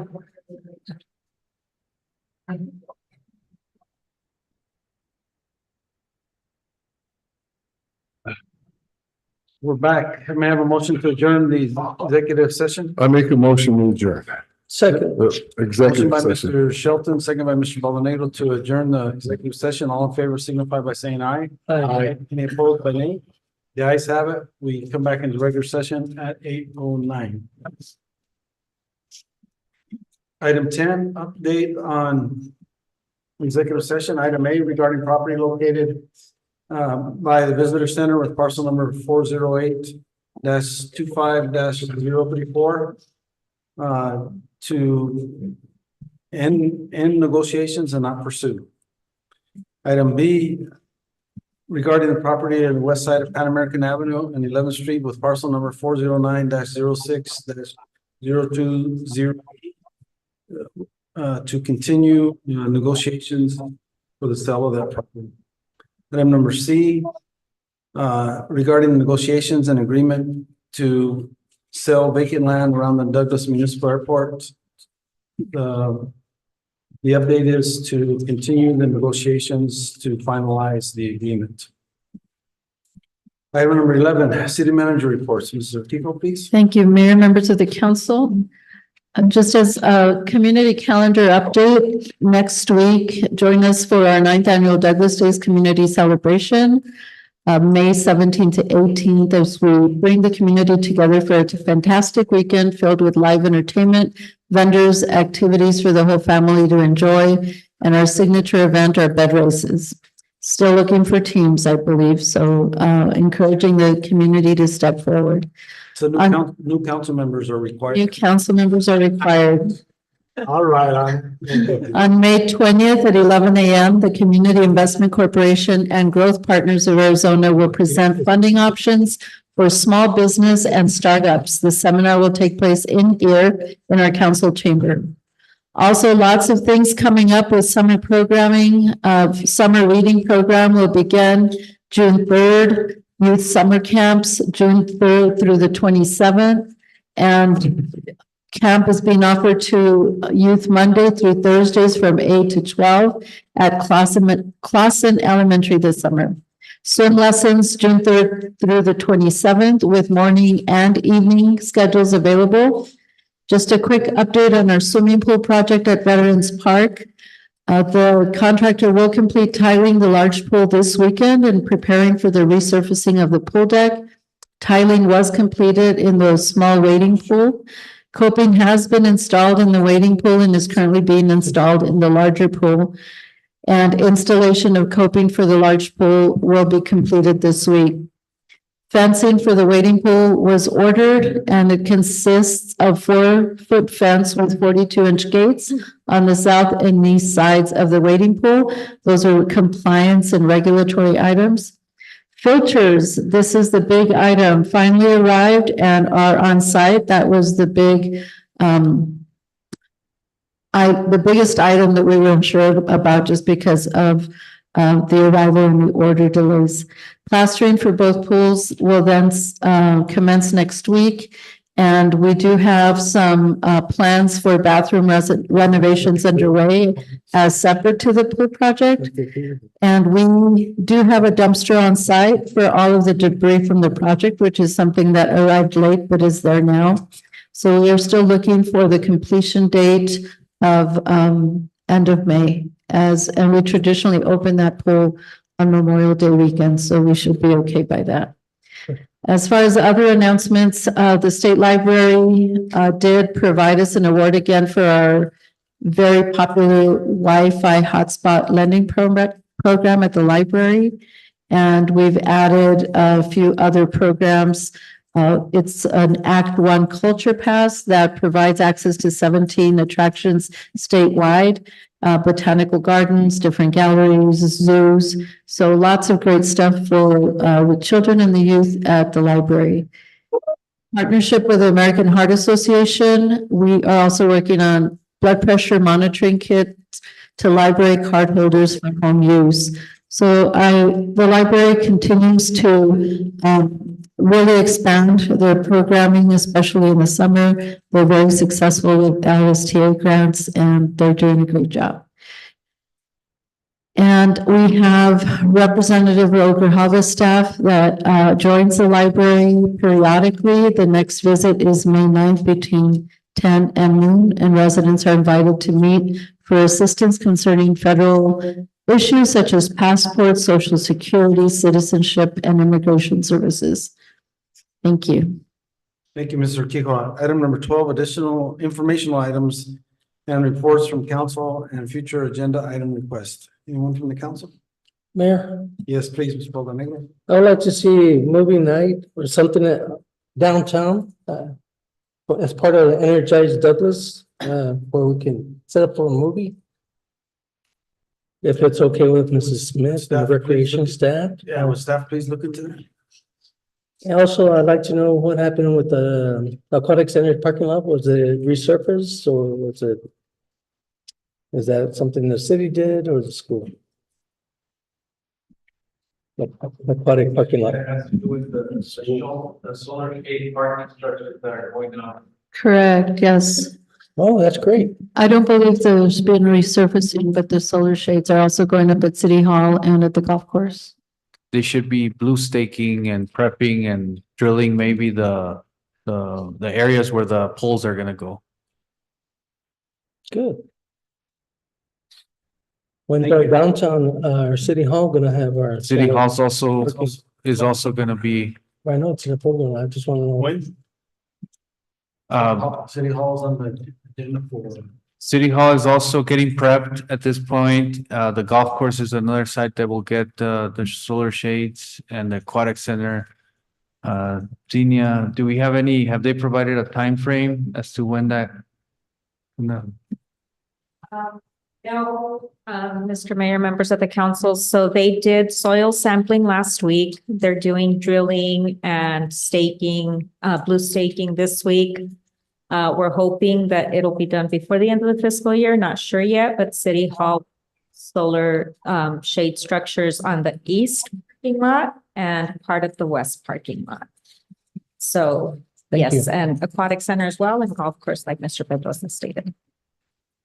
Thank you. That's why you see all those blue stake marks running all over the place. We will send a timeline. Thank you. Anyone else? Yeah. Yes, please, Mrs. Costa. Yes, I'd like to thank Ms. Ida Pedrego. She wasn't here today, which surprises me. But she spearheaded the coordination of Energize Douglas as part of the Douglas Merchants downtown. And I'd like to just extend that invitation to any other merchants, any other stakeholders downtown to please attend meetings if they want their street involved, please, participate in meetings, provide your ideas, because it does take a lot of work and Ms. Pedrego she outdid herself with this very first one. It was very well attended. So just please keep that in mind. Anybody that's interested in helping out or participating, please let us know. Thank you, Ida. Perfect, Mrs. Costa. Thank you. Anyone else? Hearing none, item number 12, adjournment. May I have a motion to adjourn? Mayor, Yes, please, Mrs. Morales. I move to adjourn our meeting. Is there a second? Second. Motion by Mrs. Morales, second by Mr. Shelton to adjourn our regular meeting of May 8th, 2024. All in favor, signify by saying aye. Aye. Any opposed by nay? The ayes have it. We stand adjourned at 8:18. Have a good evening.